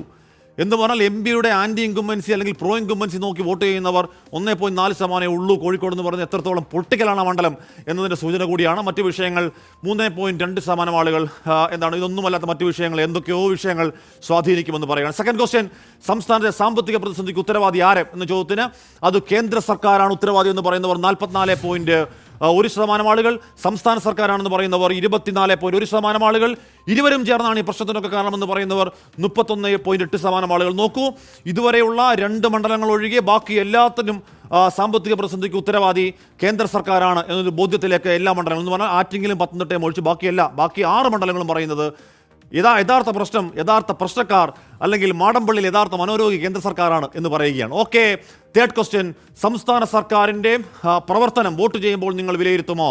ഇല്ല എന്ന് പറയുന്നവർ 24.4%, വിലയിരുത്തുമെന്ന് പറയുന്നവർ 75.6% എന്ന് പറഞ്ഞാൽ അതൊരു മാസീവ് കണക്കാണ്. എന്ന് പറഞ്ഞാൽ ഈ സംസ്ഥാന സർക്കാരിൻ്റെ പ്രവർത്തനം നല്ലതാണോ മോശമാണോ എന്ന് നോക്കി ഞങ്ങൾ വോട്ട് ചെയ്യും എന്ന് തന്നെ പറയുകയാണ്. 75.6 നേരത്തെ നമ്മൾ പറഞ്ഞതുപോലെ അത് ആൻറ്റി ഇൻകുംബൻസി ആവാം അല്ലെങ്കിൽ പ്രോ ഇൻകുംബൻസി വോട്ടുകളാവാം, പക്ഷേ അതൊരു വലിയ സംഖ്യയാണ് 75.6. നാലാമത്തെ ചോദ്യം കോഴിക്കോട്ടെ ചോദ്യമാണ്.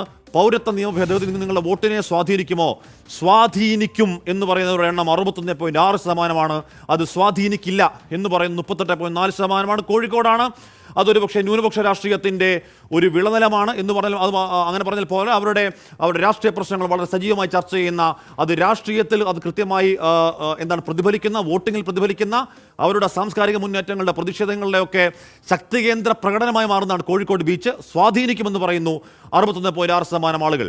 ഓക്കെ, ഫിഫ്ത്ത് ക്വസ്റ്റ്യൻ, കേന്ദ്ര സർക്കാരിൻ്റെ പ്രവർത്തനങ്ങളെ നിങ്ങൾ എങ്ങനെ വിലയിരുത്തുന്നു? വളരെ മികച്ചതെന്ന് പറയുന്നു 8.1% ആളുകൾ, മികച്ചതെന്ന് പറയുന്നു 10.8%, ശരാശരി ഓക്കെയാണ് എന്ന് പറയുന്നത് 31.1%, മികച്ചതെന്ന് പറയുന്നത് 10.8%, മോശം എന്ന് പറയുന്നു 19.3%, വളരെ മോശം ദ വേസ്റ്റ് എന്ന് പറയുന്നു 30.7%. അപ്പോൾ എന്ന് പറഞ്ഞപ്പോൾ പോലും കോഴിക്കോട് ആവറേജ് ആണ് എന്ന് പറയുന്നവരുടെ എണ്ണം 31.1% എന്ന് പറയുന്നത് ചെറിയ കണക്കല്ല.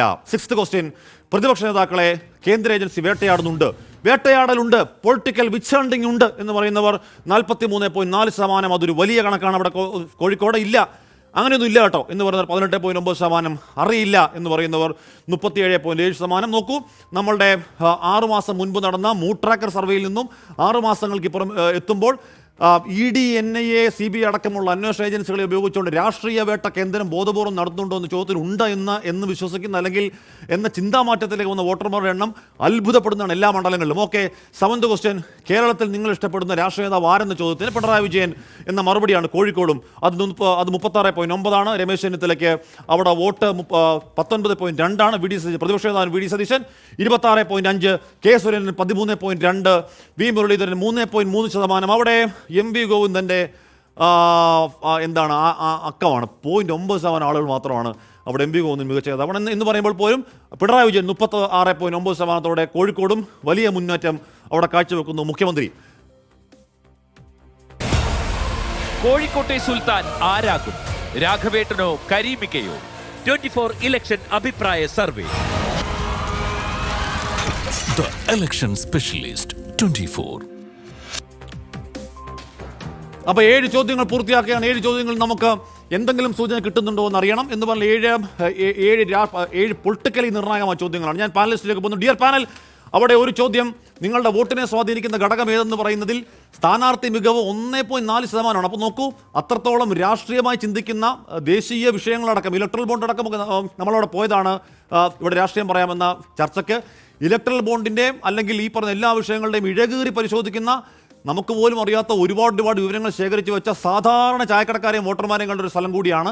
7 ചോദ്യങ്ങൾ 7 മറുപടികൾ, എന്ത് കരുതണം? വിജയൻ, എന്താണ് തോന്നുന്നത്? വിജയൻ, ഇതിൽ എനിക്ക് തോന്നുന്നത് ഗോപി, MK രാഘവൻ എന്ന രാഘവേട്ടൻ, അദ്ദേഹത്തിനോടുള്ള വ്യക്തിപരമായ ഒരു താല്പര്യം, സ്ഥാനാർത്ഥിയുടെ മികവ് എന്ന ആ ചോദ്യത്തിന് ഉത്തരമായി 24.5 എന്ന് വരുന്നുണ്ട്. അതൊരു സിഗ്നിഫിക്കൻ്റ് ആയ ഘടകമാണ് എന്നാണ് ഞാൻ കരുതുന്നത്. നമ്മളുടെ സർവേയുടെ ആദ്യ 4 മാസം മുമ്പ് നമ്മൾ നടത്തിയ സർവേയിൽ ആൻറ്റി ഇൻകുംബൻസി ഒട്ടും തന്നെ ഇല്ല എന്ന് ഏറെക്കുറെ വിലയിരുത്താൻ പറ്റുന്ന തരത്തിലുള്ള പ്രകടനം കാഴ്ചവെച്ച ഒരു MP കൂടിയാണ് MK രാഘവൻ. പക്ഷേ ഒരു പ്രധാനപ്പെട്ട കാര്യമുള്ളത്, കോഴിക്കോട് എന്നത് അങ്ങനെ സ്ഥിരമായി ഏതെങ്കിലും ഒരു പാർട്ടി അങ്ങനെ കുത്തകയാക്കി വെച്ചിരിക്കുന്ന മണ്ഡലമല്ല. എന്തും സംഭവിക്കാവുന്ന രാഷ്ട്രീയ സാഹചര്യമുള്ള ഒരു മണ്ഡലവുമാണ്. അത് MK രാഘവൻ എന്ന ഒരു നേതാവിൻ്റെ മെയ്വഴക്കത്തിൻ്റെ അടിസ്ഥാനത്തിൽ ആ മണ്ഡലം ഇങ്ങനെ UDF നിലനിർത്തി പോരുന്നതാണ് എന്നതാണ് ആ മണ്ഡലത്തെപ്പറ്റി നമ്മൾ പഠിക്കുമ്പോൾ മനസ്സിലാക്കാൻ കഴിയുന്നത്. ഇവിടെ സ്ഥാനാർത്ഥിയുടെ മികവ് എന്നത് 24.5 എന്നത് കാണുന്നത് അത് ഈ പറയുന്ന നമ്മൾ നേരത്തെ പറഞ്ഞ എന്തെങ്കിലും ഘടകത്തിൻ്റെ സൂചനയാണോ എന്നതാണ് ഏറ്റവും പ്രധാനപ്പെട്ട രാഷ്ട്രീയ കൗതുകം. പക്ഷേ ഇവിടെ മറ്റു വിഷയങ്ങളൊക്കെ പരിശോധിക്കുമ്പോൾ കേന്ദ്ര സർക്കാരിനാണ് അവിടെ കേന്ദ്ര സർക്കാരിനോടുള്ള എതിർപ്പ് കൂടുതലുണ്ട്. അവിടെ സംസ്ഥാന സർക്കാരിന്റെ പ്രവർത്തനം വിലയിരുത്തുമെന്ന് പറയുന്നവരാണ് 75.6%. ഇതൊക്കെ അവിടെ കിടക്കുന്നുണ്ട്. അവിടെയാണ് എനിക്കൊരു ആശയക്കുഴപ്പം. അതായത് സംസ്ഥാന സർക്കാരിന്റെ പ്രവർത്തനം വിലയിരുത്തുന്നു എന്ന് ചോദിക്കുമ്പോൾ 75.6% വിലയിരുത്തുന്നു. മാത്രമല്ല പൗരത്വ നിയമ ഭേദഗതി വോട്ടിനെ സ്വാധീനിക്കും എന്നത് 61.6% സ്വാധീനിക്കുന്നു. അപ്പോൾ ഇത് രണ്ടും, അതായത് വിലയിരുത്തപ്പെടുന്നത് സർക്കാരിനെതിരായിട്ടാണോ എന്ന ചോദ്യമുണ്ട്. പൗരത്വ നിയമ ഭേദഗതിയുടെ കാര്യത്തിൽ LDF-നേക്കാൾ UDF-നെയാണോ വിശ്വസിക്കുന്നത് എന്ന ചോദ്യവും അവിടെയുണ്ട്. കാരണം അങ്ങനെ അല്ലെങ്കിൽ അതായത് സംസ്ഥാന സർക്കാരിന്റെ പ്രവർത്തനം വോട്ട് ചെയ്യുമ്പോൾ വിലയിരുത്തുമെന്ന് കാസർഗോഡ് നമ്മൾ ചോദിച്ചപ്പോൾ വിലയിരുത്തുമെന്ന് പറഞ്ഞത് 59.9 എന്ന് പറഞ്ഞാൽ 60% ആളുകൾ വിലയിരുത്തുമെന്ന് പറഞ്ഞു. അവിടെ നമ്മൾ കണ്ടതാണ് MV ബാലകൃഷ്ണൻ മാസ്റ്ററിന് നേരിയ എഡ്ജുണ്ടായിട്ടുണ്ട്. അപ്പോൾ അത് ഈ പറയുന്ന മണ്ഡലങ്ങൾക്കനുസരിച്ച് പോലും മാറുന്നുണ്ടോ എന്നുള്ളതാണ് അത് ആ കണക്ക് വ്യക്തമാക്കുന്നത്. അല്ല, പക്ഷേ അവിടെ വേറൊരു കാര്യം കൂടിയുണ്ട്. ഗോപി, ഇതിൽ നിന്ന് ഇപ്പോൾ 2 മണ്ഡലങ്ങൾ നമ്മൾ ചർച്ച ചെയ്തു. ഒന്ന് കാസർഗോഡും പത്തനംതിട്ടയും. ഇന്നത്തെ ദിവസം രണ്ടിടത്തും ടൈറ്റ് പോരാട്ടമാണ്. ഞാൻ ഇതിൽ നിന്ന് വ്യത്യസ്തമായ ഒരു സിനോറിയോ ആണ് കോഴിക്കോട് കാണുന്നത്. സ്ഥാനാർത്ഥിയുടെ മികവ്, UDF-ന് ഇപ്പോഴത്തെ അവസ്ഥയിൽ കേരളത്തിൽ ഉള്ള ഒരു എഡ്ജ്, രണ്ടും കൂടി വരുന്നൊരു മണ്ഡലമാണ് കോഴിക്കോട്. എന്തൊക്കെയായാലും MK രാഘവന് വ്യക്തമായിട്ടുള്ള ഇതിനുള്ള സാധ്യതയുണ്ടെന്നാണ് ഇതൊക്കെ ഫാക്ടേഴ്സ് മുഴുവൻ കാണിക്കുന്നത്. എന്ന് മാത്രമല്ല, മറ്റ് മണ്ഡലങ്ങളിൽ പറയാത്തതുപോലെ ഇതിൽ ഭൂരിപക്ഷം പേര് ഏതാണ്ട് 50% ആൾക്കാർ പറയുന്നു ഇന്ത്യ മുന്നണി അധികാരത്തിൽ വരും. എല്ലായിടത്തും BJP അധികാരത്തിൽ വരുമെന്ന് പറയുന്നു. അതായത് വെല്ലുവിളിയാകില്ല എന്ന് പറഞ്ഞത് 36.8, വെല്ലുവിളിയാകുമെന്ന് 35.4% പറയുന്നുണ്ട്. എന്ന് വെച്ചാൽ ഇന്ത്യ മുന്നണിക്ക് അനുകൂലമായിട്ട് ഈ അഭിപ്രായ സർവേ വന്നിട്ടുണ്ട്. ഇത് എനിക്കൊന്ന് വളരെ അപൂർവമായിട്ട്, കാരണം ഇത് ചെറിയ വ്യത്യാസമേ ഉള്ളൂ. അതുകൊണ്ട് തന്നെ അത് കോൺഗ്രസിന് അനുകൂലമായി മാറും. MK രാഘവനും 4ാം തവണ മത്സരിക്കുകയാണ്. 3 തവണയും ജയിച്ചു. ജനപ്രിയനാണ്. UDF-ന് അവിടെ ഒരു അപ്പർ ഹാൻഡ് കാണിക്കുന്നുണ്ട്. ഇതെല്ലാം വെച്ചുകൊണ്ട് ക്ലിയർ മെജോറിറ്റി MK രാഘവന് അനുകൂലമാണ്. 18 ദിവസം എനിക്കും തോന്നുന്നതാണ് സ്ഥാനാർത്ഥിയുടെ മികവിന് ഏറ്റവും കൂടുതൽ അഭിപ്രായം കിട്ടിയിരിക്കുന്ന കോഴിക്കോട് മണ്ഡലത്തിൽ MK രാഘവന്റെ ജനകീയത അദ്ദേഹത്തിന് തുണയാകും എന്ന് ഹാഷ്മി ഞങ്ങൾക്ക് നമുക്ക് നോക്കാം. 2 ചോദ്യങ്ങൾക്കപ്പുറം ആ മറുപടിയാണ്. 2 ചോദ്യങ്ങൾക്കപ്പുറം ആ മറുപടി തന്നെയാണ്. നമുക്ക് നോക്കാം എന്തായാലും. അപ്പോൾ എന്താണ് ഇനിയിപ്പോൾ നമുക്ക് അധികം അതിനകത്ത് കൺഫ്യൂഷൻ അടിക്കേണ്ട കാര്യമില്ല. 2 ചോദ്യങ്ങൾ മാത്രമാണ് അതിന് മുമ്പ് ബാക്കി. അപ്പോൾ 8ാമത്തെ ചോദ്യം, നിങ്ങൾ ഇഷ്ടപ്പെടുന്ന ദേശീയ രാഷ്ട്രീയ നേതാവ് ആരാണ് എന്ന് കോഴിക്കോട്ടുകാരോട് ചോദിക്കുമ്പോൾ നരേന്ദ്രമോദി എന്ന് പറയുന്ന 22.5% ആളുകളാണ്. രാഹുൽ ഗാന്ധി എന്ന് പറയുന്നവർ 54.2% ആളുകൾ. രാഹുൽ ഗാന്ധി അവിടെ പ്രിയപ്പെട്ട നേതാവാകുന്നു. കോൺഗ്രസിനൊക്കെ ഇടതുപക്ഷത്തിനും ഒക്കെ BJP വിരുദ്ധതയ്ക്ക് വലിയ വേരോട്ടമുള്ള മണ്ണാനായിട്ട് ഒരു തർക്കമില്ല. അതുകൊണ്ട് രാഹുൽ ഗാന്ധി എന്ന 54.2% വോട്ട് എന്നത് അത്ഭുതപ്പെടുത്തുന്നതല്ല. സീതാറാം യെച്ചൂരിക്ക് അവിടെ 16.5% വോട്ടുകളുണ്ട്. മമതാ ബാനർജിക്ക് അവിടെ 1.9% എന്ന് പറഞ്ഞാൽ 1-2 മണ്ഡലങ്ങളിൽ വട്ടപ്പൂജയുള്ള മമതാ ബാനർജി കോഴിക്കോട്ടുകാർ 1.9% വോട്ടുകൾ നൽകുന്നു. മമതാ ദീദി ഹാപ്പിയായിരിക്കൂ. അഖിലേഷ് യാദവിന് 0.2% മാത്രമേ ഉള്ളൂ. അവിടെ MK സ്റ്റാലിൻ്റെ വോട്ട് 4.7% എന്ന് പറഞ്ഞാൽ നമ്മൾ ആദ്യം മുതൽ നോക്കിയ ഇതുവരെ വായിച്ച എല്ലാ മണ്ഡലങ്ങളിലും MK സ്റ്റാലിൻ എന്ന് പറഞ്ഞാൽ കേരളത്തിൻ്റെ സാഹചര്യത്തിൽ നോക്കുമ്പോൾ ഒരു തലപ്പൊക്കമുള്ള ദേശീയ നേതാവിൻ്റെ വളർച്ചയിൽ MK സ്റ്റാലിൻ നിൽക്കുന്നു എന്ന് വേണം മനസ്സിലാക്കാൻ. അപ്പോൾ സ്റ്റാലിൻ തലവരെ വാഴുക എന്ന് സ്റ്റാലിനോടുകൂടി പറയുകയാണ്. ഓക്കെ, ഇനി 9ാമത്തെ ചോദ്യം, ഇന്ത്യ മുന്നണി കേന്ദ്രത്തിൽ BJPക്ക് വെല്ലുവിളിയാകുമോ എന്ന ചോദ്യത്തിന് വെല്ലുവിളിയാകും എന്ന് പറയുന്നവർ 35.4%, വെല്ലുവിളിയാകില്ല എന്ന് പറയുന്നവർ 36.8%. നേരത്തെ നമ്മുടെ പാനലിസ്റ്റുകൾ അത് പറഞ്ഞിരുന്നു. വെല്ലുവിളിയാകില്ല എന്ന് പറയുന്നത് 36.8%, അക്കാര്യത്തിൽ നിലപാടില്ല എന്ന് പറയുന്നവർ 27.8%, വെല്ലുവിളിയാകില്ല എന്ന് പറയുന്നവരും ആകുമെന്ന് ഏകദേശം 1% വ്യത്യാസം മാത്രമേ ഉള്ളൂ. എനിക്ക് തോന്നുന്നു അപൂർവ മണ്ഡലങ്ങൾ മാത്രമേ അങ്ങനെ ഒരു നേരിയ രീതിയിൽ ഇന്ത്യ മുന്നണിക്കൊപ്പം നിൽക്കുന്നുള്ളൂ. അതിലൊന്ന് കോഴിക്കോടാണ്. ഓക്കെ, 10ാമത്തെ ചോദ്യം, രാജ്യമാര് ഭരിക്കും എന്ന ചോദ്യത്തിന് പക്ഷേ NDA എന്ന് പറയുന്നത് 32.3%, ഇന്ത്യ സഖ്യം എന്ന് പറയുന്നവർ 48.6%. എനിക്ക് തോന്നുന്നു നമ്മൾ നോക്കിയ മണ്ഡലങ്ങളിൽ ഇതാദ്യമായി ഇന്ത്യ മുന്നണി അധികാരത്തിലേക്ക് എത്തുമെന്ന് കോൺഫിഡൻസോടെ, എന്ന് പറഞ്ഞാൽ അത് നേരിയ മാർജിനൊന്നുമല്ല, അത്യാവശ്യം നല്ല നല്ല മാർജിനിൽ ഇന്ത്യ മുന്നണി അധികാരത്തിലേക്ക് എത്തും എന്ന് പറയുന്നത് കോഴിക്കോടാണ്. നോ കമന്റ്സ് എന്ന് പറയുന്നത് 17.5. അപ്പോൾ ഇന്ത്യ മുന്നണി അധികാരത്തിലേക്ക് എത്തുമെന്ന് കോഴിക്കോട്ടിലെ വോട്ടർമാർ, നമ്മുടെ സർവേയിൽ പങ്കെടുത്ത 1013 വോട്ടർമാർ കൃത്യമായി വിശ്വസിക്കുന്നു. ഓക്കെ, ഏറ്റവും ലാസ്റ്റ് ക്വസ്റ്റ്യൻ. കോഴിക്കോട്ടെ സുൽത്താൻ ആരാകും? രാഘവേട്ടനോ കരീമിക്കയോ? 24 ഇലക്ഷൻ അഭിപ്രായ സർവേ. The Election Specialist 24. അപ്പോൾ കോഴിക്കോട്ടെ ദ മോസ്റ്റ് സർപ്രൈസിംഗ് അവൈറ്റിംഗ് ചോദ്യം, ഈ മണ്ഡലത്തിൽ ആര് വിജയിക്കുമെന്നാണ് നിങ്ങൾ കരുതുന്നത്? ദാ കോഴിക്കോട്ടെ വോട്ടർമാർ പറയുന്നു MK രാഘവൻ 44.1%, എളമനം കരീം 39.5%, NDA മുന്നണിയുടെ MD രമേശ് 15.8%, മറ്റുള്ളവർ ദശാംശമാർ. ഒരിക്കൽ കൂടി MK Raghavan MP, sitting MP, ഒരിക്കൽ കൂടി 3-ാം ഊഴം പൂർത്തിയാക്കി, ഹാട്രിക്ക് പൂർത്തിയാക്കി 4-ാം ഊഴം 44.1% ആളുകൾ വിശ്വസിക്കുന്നു അവരുടെ രാഘവേട്ടൻ വിജയിക്കും. എളമനം കരീം 39.5%, MD രമേശ് 15.8% വോട്ടുകൾ, മറ്റുള്ളവർ ദശാംശമാർ%. അപ്പോൾ അവിടെ MK രാഘവന്, എന്നാൽ അപ്പോൾ ഇക്കുറിയും MK രാഘവൻ എന്ന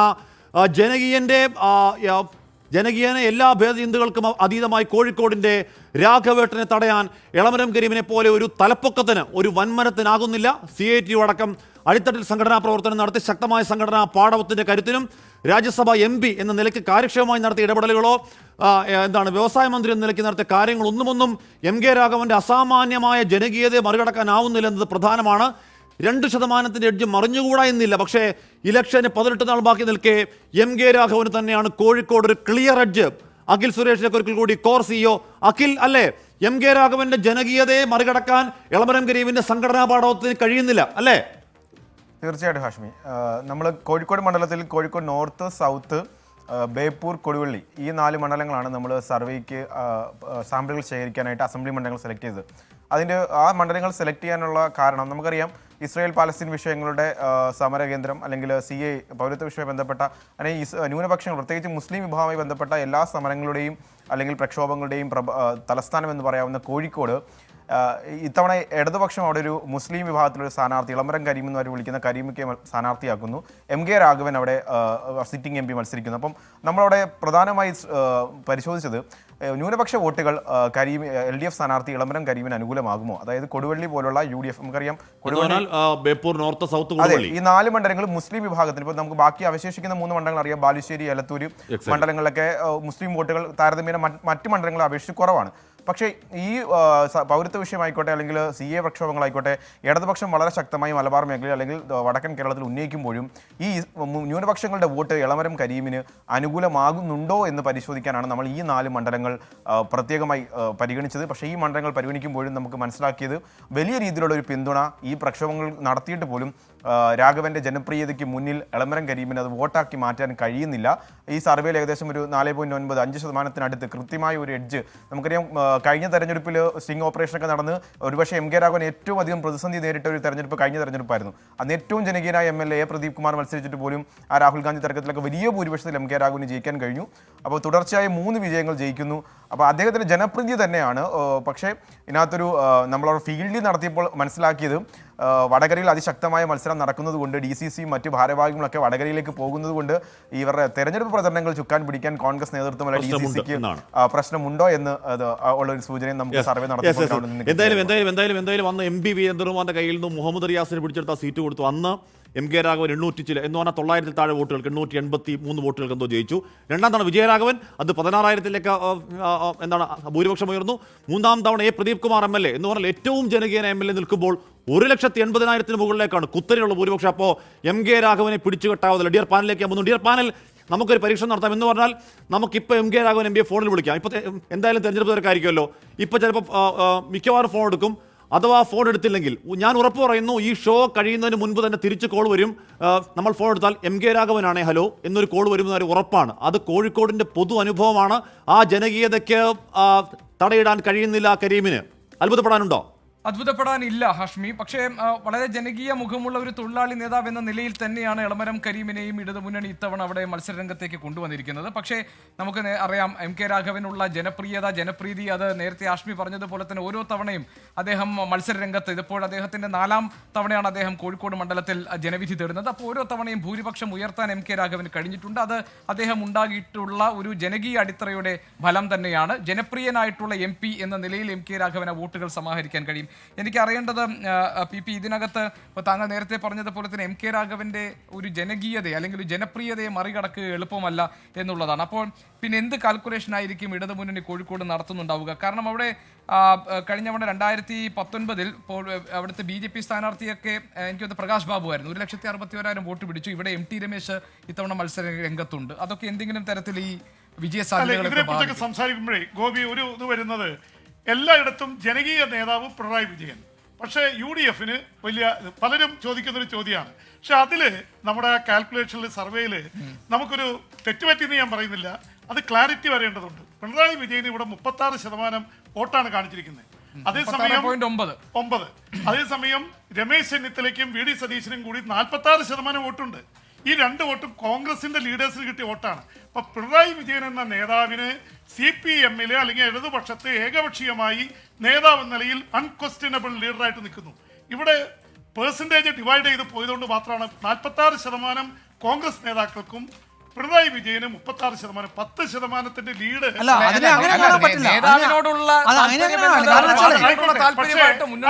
പക്ഷേ ഒരു പിണറായി വിജയൻ ഏറ്റവും കൂടുതൽ പിന്തുണ കിട്ടുന്നത് കൊണ്ട് അവിടെ LDFനല്ലേ പിന്തുണ കൂടേണ്ടത് എന്നൊരു ചോദ്യം പലരും ചോദിക്കുന്നുണ്ട്. അതുകൊണ്ടാണ് ഞാൻ രാഷ്ട്രീയ, അതായത് ഏറ്റവും പ്രിയപ്പെട്ട നേതാവ് ആയി ഇത് ഡിവൈഡ് ചെയ്ത് കൊടുക്കുമ്പോ സ്വാഭാവികമായിട്ടും 2 പേര് കോൺഗ്രസിന്റെ 46%.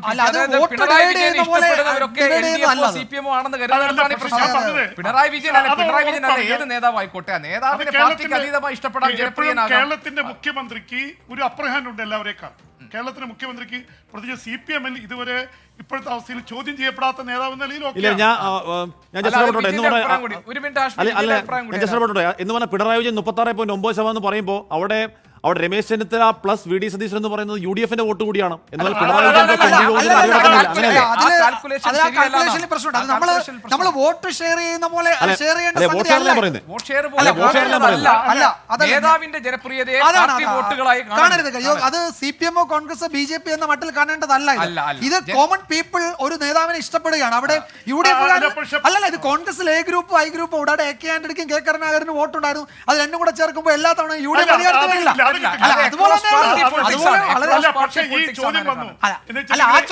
രാഘവന് വലിയ ലീഡ് കാണിക്കുന്നു. അതേസമയം അവിടുത്തെ ജനപ്രിയ നേതാവ് പിണറായി വിജയൻ. അഖിലിനോട് ചോദിക്കാം.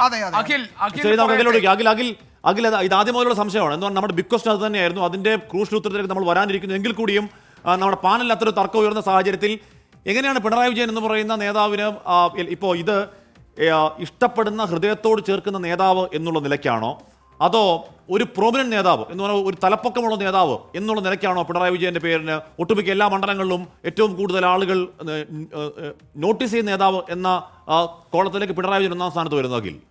ഇപ്പം PP ജെയിംസ് സാർ പറഞ്ഞത് ശ്രദ്ധിക്കുകയാണെങ്കിൽ 36.9% ആൾക്കാരാണ് പിണറായി വിജയനെ അവർ ഇഷ്ട നേതാവായി കോഴിക്കോട് പറയുന്നത്. എളമരം കരീമിന് 39.5% വോട്ടേ കിട്ടുന്നുള്ളൂ.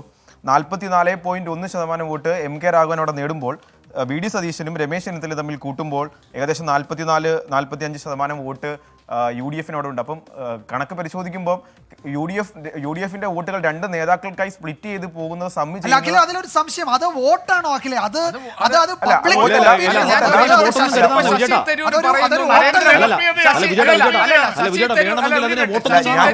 ഞാൻ സൂചിപ്പിച്ചത്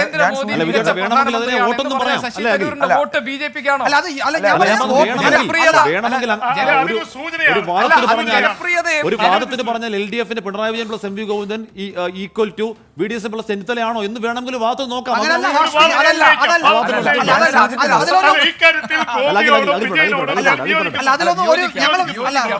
അല്ല, എന്റെ വിയോജിപ്പ് ഞാൻ ഒന്ന് വ്യക്തമാക്കിക്കോട്ടെ. അതായത് ഞാൻ പറയുന്നത് അതിൽ UDF, CPM, BJP എന്ന് കാണേണ്ടതുണ്ടോ എന്നുള്ളതാണ് എന്റെ ചോദ്യം. അതായത് അല്ല, അത് ശരിയായിരിക്കാം. അല്ല, അത് പറഞ്ഞോട്ടെ.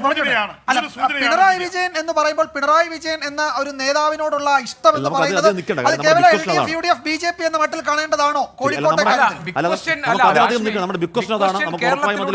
എങ്ങനെയാണ് ഈ നേതാക്കളെ കാണുന്നത് എന്നുള്ളതാണ് പറഞ്ഞത്. ഇതുവരെ നമ്മൾ നോക്കിയിട്ടുള്ള മണ്ഡലങ്ങൾ വെച്ച് നോക്കുമ്പോൾ എല്ലായിടത്തും പിണറായി വിജയൻ ഏറ്റവും കൂടുതൽ നമ്മൾ അതിലേക്ക് തന്നെയാണ്. അപ്പൊ എനിക്ക് തോന്നുന്നു ആ സമയത്ത് അതിൽ കൂടുതൽ ചർച്ച എന്തായാലും വേണ്ടി വരും. ഈ ചോദ്യങ്ങളൊക്കെ അതിലേക്ക് വരാമെന്ന് ഓക്കെ. അപ്പൊ ഇനി നമ്മൾ അടുത്തത് പോകുന്നത്, അപ്പൊ നമ്മൾ നോക്കിയത് 3 ഇടത്താണ് എന്ന് പറഞ്ഞ് ഇന്ന് കണ്ട 3 മണ്ഡലങ്ങളും എൻ്റെ പ്രിയപ്പെട്ട പ്രേക്ഷകരെ ഇഞ്ചോടിഞ്ച് കട്ടക്കേട്ട പോരാട്ടമാണ്. അതിൽ കോഴിക്കോട് മാത്രമാണ്. അപ്പോൾ 2 UDF, 1 LDF. വെൽക്കം ബായ് പ്രിയപ്പെട്ട പ്രേക്ഷകരെ. അപ്പോൾ നമ്മൾ ഇന്ന് നോക്കിയത് 3 മണ്ഡലങ്ങളാണ് ഇതുവരെ. അത് കാസർഗോഡ്, പത്തനംതിട്ട, കോഴിക്കോട്. ഇഞ്ചോടിഞ്ചാണ് 2 ഇടത്ത് എങ്കിൽ കൂടിയും 2 UDF, 1 LDF ആണ് നമ്മൾ നോക്കാൻ പോകുന്നത്. 4ാമത്തെ മണ്ഡലമാണ് കൊല്ലമാണ്. കൊല്ലത്തേക്ക് പോകും മുൻപ് പ്രേക്ഷകരെ ഓർമ്മിപ്പിക്കുന്നു, ടുഡേസ് ബിഗ് ക്വസ്റ്റ്യൻ, നിങ്ങൾ ഇഷ്ടപ്പെടുന്ന സംസ്ഥാന നേതാവ് ആര് എന്നുള്ളതാണ്. കേരളം പറഞ്ഞ ഉത്തരം അറിയാം. അല്പസമയത്തിന് മുൻപ് മുഖ്യമന്ത്രി Pinarayi Vijayan, V D Satheesan, Ramesh Chennithala, K Surendran, V Muraleedharan, M V Govindan. നമ്മൾ അല്പസമയം മുൻപ് ചെറിയ വാദപ്രതിവാദം നമ്മുടെ പാനലിസ്റ്റുകൾക്കിടയിലൊക്കെ ഉണ്ടായതാണ്.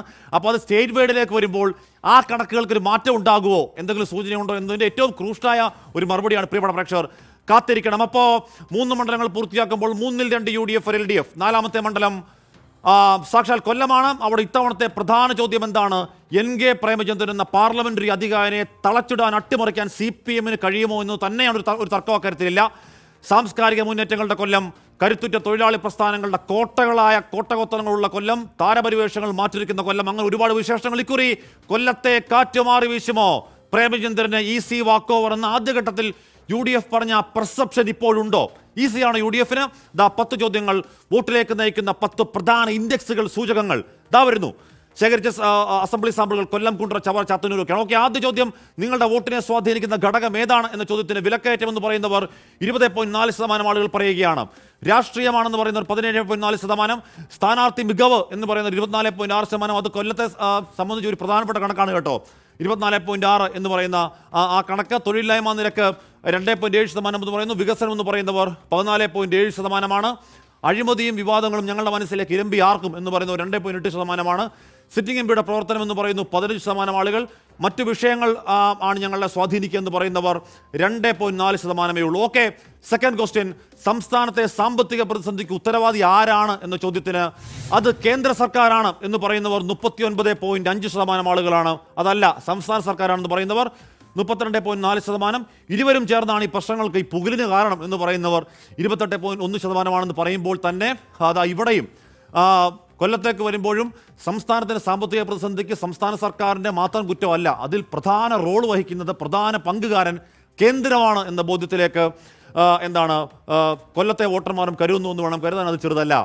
ഓക്കെ, തേർഡ് ക്വസ്റ്റ്യൻ, സംസ്ഥാന സർക്കാരിൻ്റെ പ്രവർത്തനം വോട്ട് ചെയ്യുമ്പോൾ നിങ്ങൾ വിലയിരുത്തും മനസ്സിലേക്ക് വരുമോ? ഇല്ല എന്ന് പറയുന്നത് 24.3%. വിലയിരുത്തുമെന്ന് പറയുന്നവരാണ് ഏറ്റവും കൂടുതൽ 75.7% എന്ന് പറഞ്ഞാൽ പല മണ്ഡലങ്ങളിലും മൃഗീയമായ രീതിയിൽ ഈ സംസ്ഥാന സർക്കാരിൻ്റെ ഈ സംസ്ഥാന പ്രവർത്തനം ഞങ്ങൾ നോക്കി തന്നെയാണ് വോട്ട് ചെയ്യുക. പക്ഷേ അത് അനുകൂലമാണോ പ്രതികൂലമാണോ എന്ന് പറയുന്നത് ഈ പറയുന്ന 75.7%-ൽ ഒരു ഭരണവിരുദ്ധ വികാരം ഉണ്ടോ, അതല്ല ഭരണാനുകൂല വികാരമാണോ എന്ന് പോലും ആ കണക്കിൽ നിന്ന് വ്യക്തമല്ല. പക്ഷെ ഒരു കാര്യം ഉറപ്പാണ്, സംസ്ഥാന സർക്കാരിൻ്റെ പ്രവർത്തനത്തെ നോക്കി വോട്ട് ചെയ്യുന്നവരുടെ എണ്ണം വലിയ ശതമാനം ഈ സംസ്ഥാനത്തുണ്ട്. നമ്മൾ ഇതുവരെ നോക്കിയ മണ്ഡലങ്ങളിലുണ്ട്, ഇനി അങ്ങോട്ടുള്ള മണ്ഡലങ്ങളുണ്ട് എന്നതിൽ തർക്കമില്ല. ഓക്കെ, ഫോർത്ത് ക്വസ്റ്റ്യൻ, പൗരത്വ നിയമ ഭേദഗതി നിങ്ങളുടെ വോട്ടിനെ സ്വാധീനിക്കുന്ന ഒരു ഘടകമാണോ? സ്വാധീനിക്കുന്ന ഘടകമാണ് എന്ന് പറയുന്നവർ 42.5%. കൊല്ലത്ത് അത് സ്വാധീനിക്കില്ല എന്ന് പറയുന്നവർ 57.3%. കൊല്ലത്തെ ഒരു രാഷ്ട്രീയ സാഹചര്യമൊക്കെ വെച്ച് നോക്കിയാൽ, ഡെമോഗ്രഫി എന്ന് വെച്ച് നോക്കിയാൽ ആ കണക്ക് അത്ഭുതപ്പെടുന്നതല്ല. എന്ന് മാത്രമല്ല സ്വാധീനിക്കുമെന്ന് പറഞ്ഞാൽ 42.7% എന്ന് പറയുന്നത് ഒരു വലിയ കണക്കാണ്. ഒരുപക്ഷെ കൊല്ലത്തിൻ്റെ ഡെമോഗ്രഫി അറിയുന്നവർക്കറിയാം. ഓക്കെ, ഫിഫ്ത്ത് ക്വസ്റ്റ്യൻ, കേന്ദ്ര സർക്കാരിൻ്റെ പ്രവർത്തനങ്ങളെ നിങ്ങൾ എങ്ങനെ വിലയിരുത്തുന്ന ചോദ്യത്തിന് വളരെ മികച്ചതാണെന്ന് പറയുന്നു 2.3% ആളുകൾ. ശരാശരി എന്ന് പറയുന്നു 28.4% ആളുകൾ. മികച്ചത് എന്ന് പറയുന്നത് 6.5% ഉള്ളൂ. മോശമാണെന്ന് പറയുന്നവർ 34.4%. വളരെ മോശം എന്ന് പറയുന്നവർ 28.4%. എന്ന് പറഞ്ഞാൽ ഈ സർക്കാർ വളരെ മോശമാണെന്ന് പറയുകയാണ്. കൊല്ലം കാര്യം ഇതുവരെയുള്ള മണ്ഡലം എന്തെങ്കിലും കോഴിക്കോട് പോലും 31.1% ആവറേജ് ആണെന്ന് പറഞ്ഞെങ്കിൽ കൊല്ലത്തേക്ക് വരുമ്പോൾ ആവറേജ് എന്ന് പറയുന്നവർ പോലും 28.4% ഉള്ളൂ. ഏറ്റവും കൂടുതൽ മോശം എന്ന് പറയുന്നവരാണ്. അത് ഒരു പൊളിറ്റിക്കൽ ആൻസർ കൂടിയാണ് കേട്ടോ. Okay, 60 question. പ്രതിപക്ഷ നേതാക്കളെ കേന്ദ്ര ഏജൻസികൾ വേട്ടയാടുന്നുണ്ടോ എന്ന ചോദ്യത്തിന് ഒരു ബിഗ് എംഫാക്ട് ഗസ് പറയുന്നത് 52.9% ആളുകൾ കരുതുകയാണ് ഇത് വിച്ച് കണ്ടാണ്, ഇത് രാഷ്ട്രീയ വേട്ടയാണ്, ED ഉറപ്പായും കേന്ദ്ര സർക്കാരിൻ്റെ പൊളിറ്റിക്കൽ ടൂളാണ് എന്ന് കരുതുന്നവർ 52.9%. അങ്ങനെ അല്ല കേട്ടോ എന്ന് കരുതുന്നവർ 25.3%. അറിയില്ല, ഞങ്ങൾക്ക് ആ കാര്യത്തിൽ ഞങ്ങൾ പറയാൻ ഇല്ല, നിലപാടുള്ളവരല്ല എന്ന് പറഞ്ഞ് 21.8%. നോക്കൂ, ഇതുവരെ നമ്മൾ കണ്ട എല്ലാ മണ്ഡലങ്ങളും എന്ന് പറഞ്ഞാൽ ഈ സാമ്പത്തിക പ്രശ്നത്തിന് ഉത്തരവാദി കേന്ദ്രമാണ് സംസ്ഥാനമെന്ന ചോദ്യത്തിന് പോലും 2 സംസ്ഥാനമാണെന്ന് പറഞ്ഞെങ്കിൽ നമ്മൾ ഇതുവരെ കണ്ട ആദ്യം മുതൽ കണ്ട എല്ലാ മണ്ഡലങ്ങളിലും ഈ ചോദ്യം പ്രതിപക്ഷത്തെ കേന്ദ്ര ഏജൻസി വേട്ടയാടുന്ന ചോദ്യത്തിന് വേട്ടയാടുന്നുണ്ട് എന്ന് തന്നെ വളരെ കൃത്യം എന്ന് പറഞ്ഞാൽ നാരോ മാർജിൻ അല്ല, വലിയ മാർജിനിൽ വേട്ടയുണ്ട് എന്ന് തന്നെ പറയുകയാണ്. അതിന് കാരണം ഉറപ്പായും അരവിന്ദ് കെജ്രിവാളിൻ്റെ അറസ്റ്റും അതിനെ തുടർന്ന് ആം ആദ്മി പാർട്ടിയുടെ സമരങ്ങളും അതിൽ കേരളത്തിൽ ചർച്ചയാവുന്നതൊക്കെ ഒരു ഘടകമാകുന്നു എന്ന കാര്യത്തിൽ ഒരു തർക്കവുമില്ല. വിരുദ്ധ രാഷ്ട്രീയം വോട്ടിനെ സ്വാധീനിക്കുമോ? കൊല്ലത്ത് കാറ്റ് മാറി വീശുമോ? 24 ഇലക്ഷൻ അഭിപ്രായ survey. The Election Specialist 24. Okay, അപ്പോൾ നമ്മൾ കൊല്ലത്താണ്. കൊല്ലത്തെ 6 ചോദ്യങ്ങൾ പൂർത്തിയാകുമ്പോൾ ഏതെങ്കിലും തരത്തിൽ ഒരു എന്താണ് കാറ്റുമാറി വീശുന്നതിൻ്റെ സൂചന ഉത്തരത്തിലുണ്ടോ എന്ന കാര്യം ഇപ്പോഴും വ്യക്തമല്ല. ഞാൻ പാനലിസ്റ്റിലേക്ക് ഒന്ന് പോകുന്നപ്പോൾ ഡിയർ പാനൽ, ഇവിടെ അവിടെ സ്ഥാനാർത്ഥി മികവ് നോക്കുന്നവരുടെ എണ്ണം വളരെ കൂടുതലാണ്, വികസനം നോക്കുന്നവരുടെ എണ്ണം വളരെ കൂടുതലാണ്, പൗരത്വ ഭേദഗതി സ്വാധീനിക്കുന്നവരുടെ എണ്ണം സ്വാധീനിക്കാത്ത എണ്ണം കൂടുതലെന്ന് പറയുമ്പോൾ പോലും സ്വാധീനിക്കുന്നവരുടെ എണ്ണം ആ ഡെമോഗ്രഫി വെച്ച് അത് വളരെ കൂടുതലാണ് എന്ന് പറഞ്ഞാൽ ഒരു ഇടതുപക്ഷ സ്വഭാവം ഈ മറുപടികളിലുണ്ടോ? ഹാഷ്മി, ഒരു കൊല്ലം മണ്ഡലത്തെ സംബന്ധിച്ച് ഏതാണ്ട് അജയ്യനായി നിൽക്കുന്ന ഒരു സ്ഥാനാർത്ഥിയാണ് NK പ്രേമചന്ദ്രൻ എന്ന് പൂർവ്വകാല അനുഭവങ്ങളുടെ വെളിച്ചത്തിൽ നമുക്ക് പറയാൻ കഴിയും. അതുകൊണ്ടാണ് MA ബേബിക്കും KN ബാലഗോപാലിനും ഒക്കെ കഴിയാത്ത ഒരു അത്ഭുതം ഇടത് മുന്നണിക്ക് മുകേഷിലൂടെ നടപ്പാക്കാൻ കഴിയുമോ എന്ന ചോദ്യമൊക്കെ കൊല്ലത്ത് നിലനിൽക്കുന്നത്. നമുക്കറിയാം, കൊല്ലത്ത് ഏറ്റവും അധികം വോട്ടുകളെ സ്വാധീനിക്കുന്ന അല്ലെങ്കിൽ ഒരു വോട്ടറെ സ്വാധീനിക്കുന്ന ഘടകമായി അവർ തന്നെ കണ്ടിട്ടുള്ളത് സ്ഥാനാർത്ഥിയുടെ മികവാണ്. അങ്ങനെയാണെങ്കിൽ ആ സ്ഥാനാർത്ഥിയുടെ മികവിന് അനുകൂലമായി നിൽക്കുന്നവരുടെ അഭിപ്രായങ്ങൾ ഇത്തവണയും NK പ്രേമചന്ദ്രനെ തുണയ്ക്കുമോ എന്ന പ്രധാനപ്പെട്ട ഒരു ചോദ്യം അവിടെ ഉയർന്നു വരുന്നുണ്ട്. നേരത്തെ ഹാഷ്മി പറഞ്ഞതുപോലെ തന്നെ വളരെ പൊളിറ്റിക്കലായിട്ടാണ് കൊല്ലത്തെ ജനങ്ങൾ ഈ ചോദ്യങ്ങളോടൊക്കെ തന്നെ നമ്മുടെ ഈ 6 ചോദ്യങ്ങൾ വരുമ്പോൾ ആ ചോദ്യങ്ങളോട് പ്രതികരിച്ചിരിക്കുന്നത്. എനിക്ക് തോന്നുന്നു ബിജുകുമാർ, എന്താണ് കൊല്ലത്ത് സംഭവിക്കുക എന്നത് എത്രത്തോളം ഉദ്വേഗജനകമാണ്? ഗോപി, ഇതിൽ നമ്മൾ ആദ്യത്തെ 6 ചോദ്യങ്ങളുടെ ഉത്തരം പരിശോധിക്കുമ്പോൾ എന്തെങ്കിലും വലിയ മാറ്റം ആ മണ്ഡലത്തിൽ മുൻകാല തെരഞ്ഞെടുപ്പുകളെ അടിസ്ഥാനമാക്കി നോക്കുമ്പോൾ കാണാനില്ല എന്നതാണ്. എനിക്ക് അങ്ങനെ സിഗ്നിഫിക്കൻ്റായി എന്തെങ്കിലും ഒന്ന് ആ മണ്ഡലത്തിൽ നടക്കുന്നതായി നമ്മൾ ഉത്തരം തേടിയ ഈ 6 ചോദ്യങ്ങൾ പരിശോധിക്കുമ്പോഴില്ല. കേന്ദ്ര സർക്കാരിനെതിരെ ഉള്ള ഒരു ജനവികാരമുണ്ട്. പ്രതിപക്ഷ നേതാക്കളെ കേന്ദ്ര ഏജൻസി വേട്ടയാടുന്നുണ്ടോ എന്ന ചോദ്യത്തിന് 53% ആളുകൾ അങ്ങനെ തന്നെയാണ് പ്രതികരിക്കുന്നത്. കേന്ദ്ര സർക്കാരിൻ്റെ പ്രവർത്തനങ്ങളെ നിങ്ങൾ വിലയിരുത്തുന്നു എന്ന ചോദ്യത്തിന് മറ്റു ചില മണ്ഡലങ്ങളെ അപേക്ഷിച്ച് കുറവാണ്. ശരാശരി പോലും 28.4 ഉള്ളൂ. അതുകൊണ്ട് ആ മട്ടിൽ നമുക്ക് അങ്ങനെ എന്തെങ്കിലും വളരെ സിഗ്നിഫിക്കൻ്റായ ഒരു നീക്കം ആ മണ്ഡലത്തിൽ നിലവിലുള്ള സാഹചര്യത്തിൽ നടക്കുന്നതായി ഈ ചോദ്യങ്ങളുടെ ഉത്തരങ്ങളിൽ നിന്ന് വായിക്കാൻ പറ്റും. എന്താണ് അഭിപ്രായം? ഈ കൊല്ലത്തെ സംബന്ധിച്ചിടത്തോളം കഴിഞ്ഞ 2 സ്ഥാനാർത്ഥികളെ കുറിച്ച് ഗോപി പറഞ്ഞു. പ്രത്യേകിച്ച് KN ബാലഗോപാൽ കഴിഞ്ഞ തവണ സ്ഥാനാർത്ഥിയായിരുന്നു, തോറ്റത് ഏതാണ്ട് 1.5 ലക്ഷത്തോളം വോട്ടിനാണ്. അതിനു മുമ്പ് MA ബേബി സ്ഥാനാർത്ഥിയായിരുന്ന സമയത്ത് അറിയാം പിണറായി വിജയന്റെ പരനാറി പ്രയോഗം വന്നതും അത് ദോഷമായി ഭവിച്ചതൊക്കെ നമുക്കറിയാം. എന്തായാലും ഓരോ സമയം ചെല്ലും തോറും RSPയുടെ നേതാവാണെങ്കിലും അവിടെ കൊല്ലത്തിന്റെ ഒരു ജനകീയ നേതാവായിട്ട് പ്രേമചന്ദ്രൻ മാറിയിരിക്കുകയാണ്. അതായത് വോട്ടുകൾ എന്നുള്ളതല്ല, അതിനപ്പുറത്തുള്ള വോട്ടുകളിലൂടെയാണ് പ്രേമചന്ദ്രന് UDF വോട്ട് മാത്രമല്ല, അദ്ദേഹത്തിന് LDFിലേക്കും നുഴഞ്ഞു കയറാൻ കഴിയുന്നുണ്ട്. RSP നേരത്തെ ഇടതുപക്ഷത്തിന്റെ BJPയിലേക്ക് നുഴഞ്ഞു കയറിയതായി ആരോപണമുണ്ട്. അതിലേക്ക് വരാം. മാത്രമല്ല, പ്രധാനമന്ത്രിയുടെ ക്ഷണം സ്വീകരിച്ച് വിരുന്നിൽ പങ്കെടുത്തത് NDA പോലും അവിടെ പ്രധാനപ്പെട്ട ഒരു പ്രചാരണ വിഷയമാക്കട്ടെ. NDA പ്രതിപക്ഷം പോലും നരേന്ദ്രമോദി അംഗീകരിക്കുന്നു. വേറെ കാര്യം പറയുന്നത്, MA ബേബിയും KN ബാലഗോപാലും പൊളിറ്റിക്കലി സ്ട്രോങ് CPMന്റെ കാൻഡിഡേറ്റ്സ് ആണ്. പക്ഷേ ഇത്തവണ ഒരു തന്ത്രം മാറ്റി പയറ്റിയിരിക്കുന്നു. അല്പം കൂടി സെലിബ്രിറ്റി സ്റ്റാറ്റസ് ഉള്ള MLA ആയിട്ടുള്ള മുകേഷിനെ ഇറക്കിയിരിക്കുന്നു. എനിക്ക് തോന്നുന്നു ഭൂരിപക്ഷം കുറയ്ക്കാൻ മുകേഷിന്റെ സ്ഥാനാർത്ഥിത്വം ഉപകരിക്കും.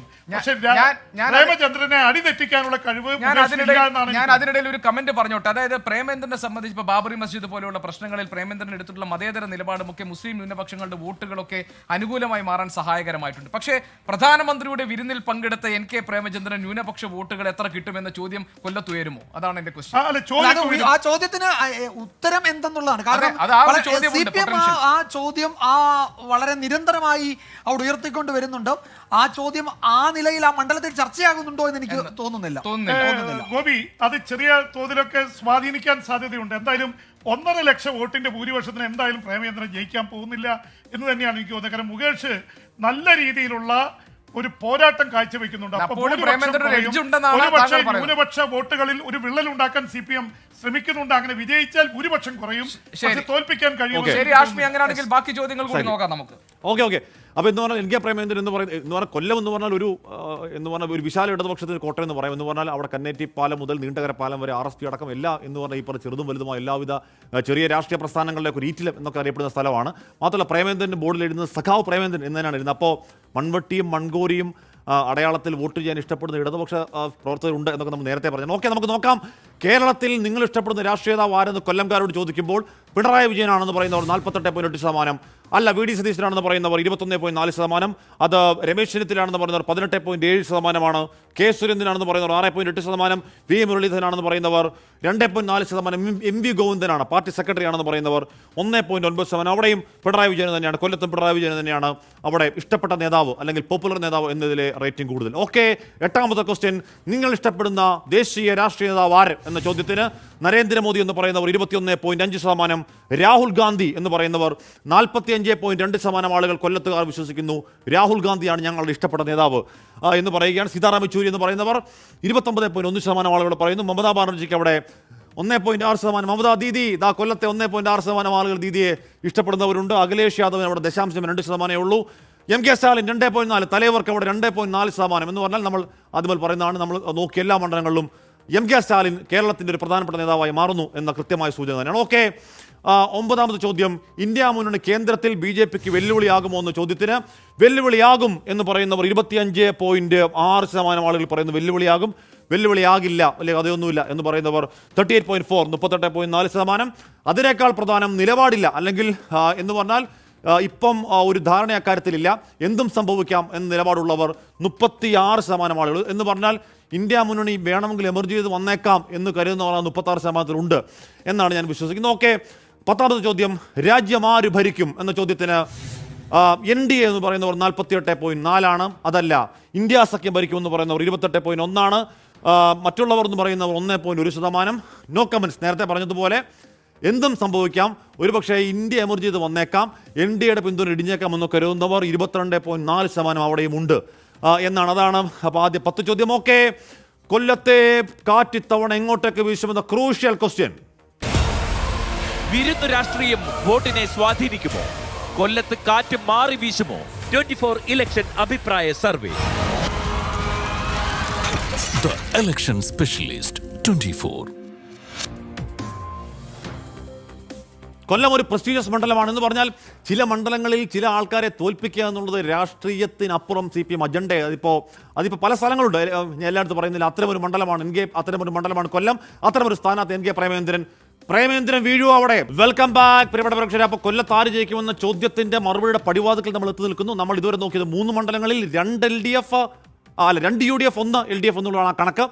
അപ്പോൾ നമ്മൾ കൊല്ലത്തെ ക്രൂഷ്യൽ ഉത്തരത്തിലേക്ക് പോകുന്നതിന് മുമ്പ് ഞാൻ പ്രിയപ്പെട്ട പ്രേക്ഷകരെ ഒരിക്കൽ കൂടി ഓർപ്പിക്കുന്നു, നമ്മുടെ ബിഗ് ക്വസ്റ്റ്യൻ, കേരളത്തിലെ നിങ്ങൾക്ക് ഇഷ്ടമുള്ള പോപ്പുലറായ രാഷ്ട്രീയ നേതാവ് ആര് എന്ന ചോദ്യത്തിന് Pinarayi Vijayan, V D Satheesan, Ramesh Chennithala, K Surendran, V Muraleedharan, MV Govindan, ഇതിൽ ആരോടാണ് ഏറ്റവും കൂടുതൽ പ്രിയം, അല്ലെങ്കിൽ ഏറ്റവും കൂടുതൽ പോപ്പുലറായ നേതാവ്, അല്ലെങ്കിൽ ഏറ്റവും കൂടുതൽ തലപ്പൊക്കമുള്ള നേതാവായി കേരളം സ്റ്റേറ്റ് വൈഡെ കാണുന്നത് ആരാണെന്ന ചോദ്യത്തിൻ്റെ മറുപടിയാണ്. ആ മറുപടി ഒരു നിർണായക മറുപടിയാണ്, അത് ക്രൂഷ്യൽ ആൻസറാണ്. അപ്പോൾ അതിനുവേണ്ടി പ്രിയപ്പെട്ട പ്രേക്ഷകർ കാത്തിരിക്കണം.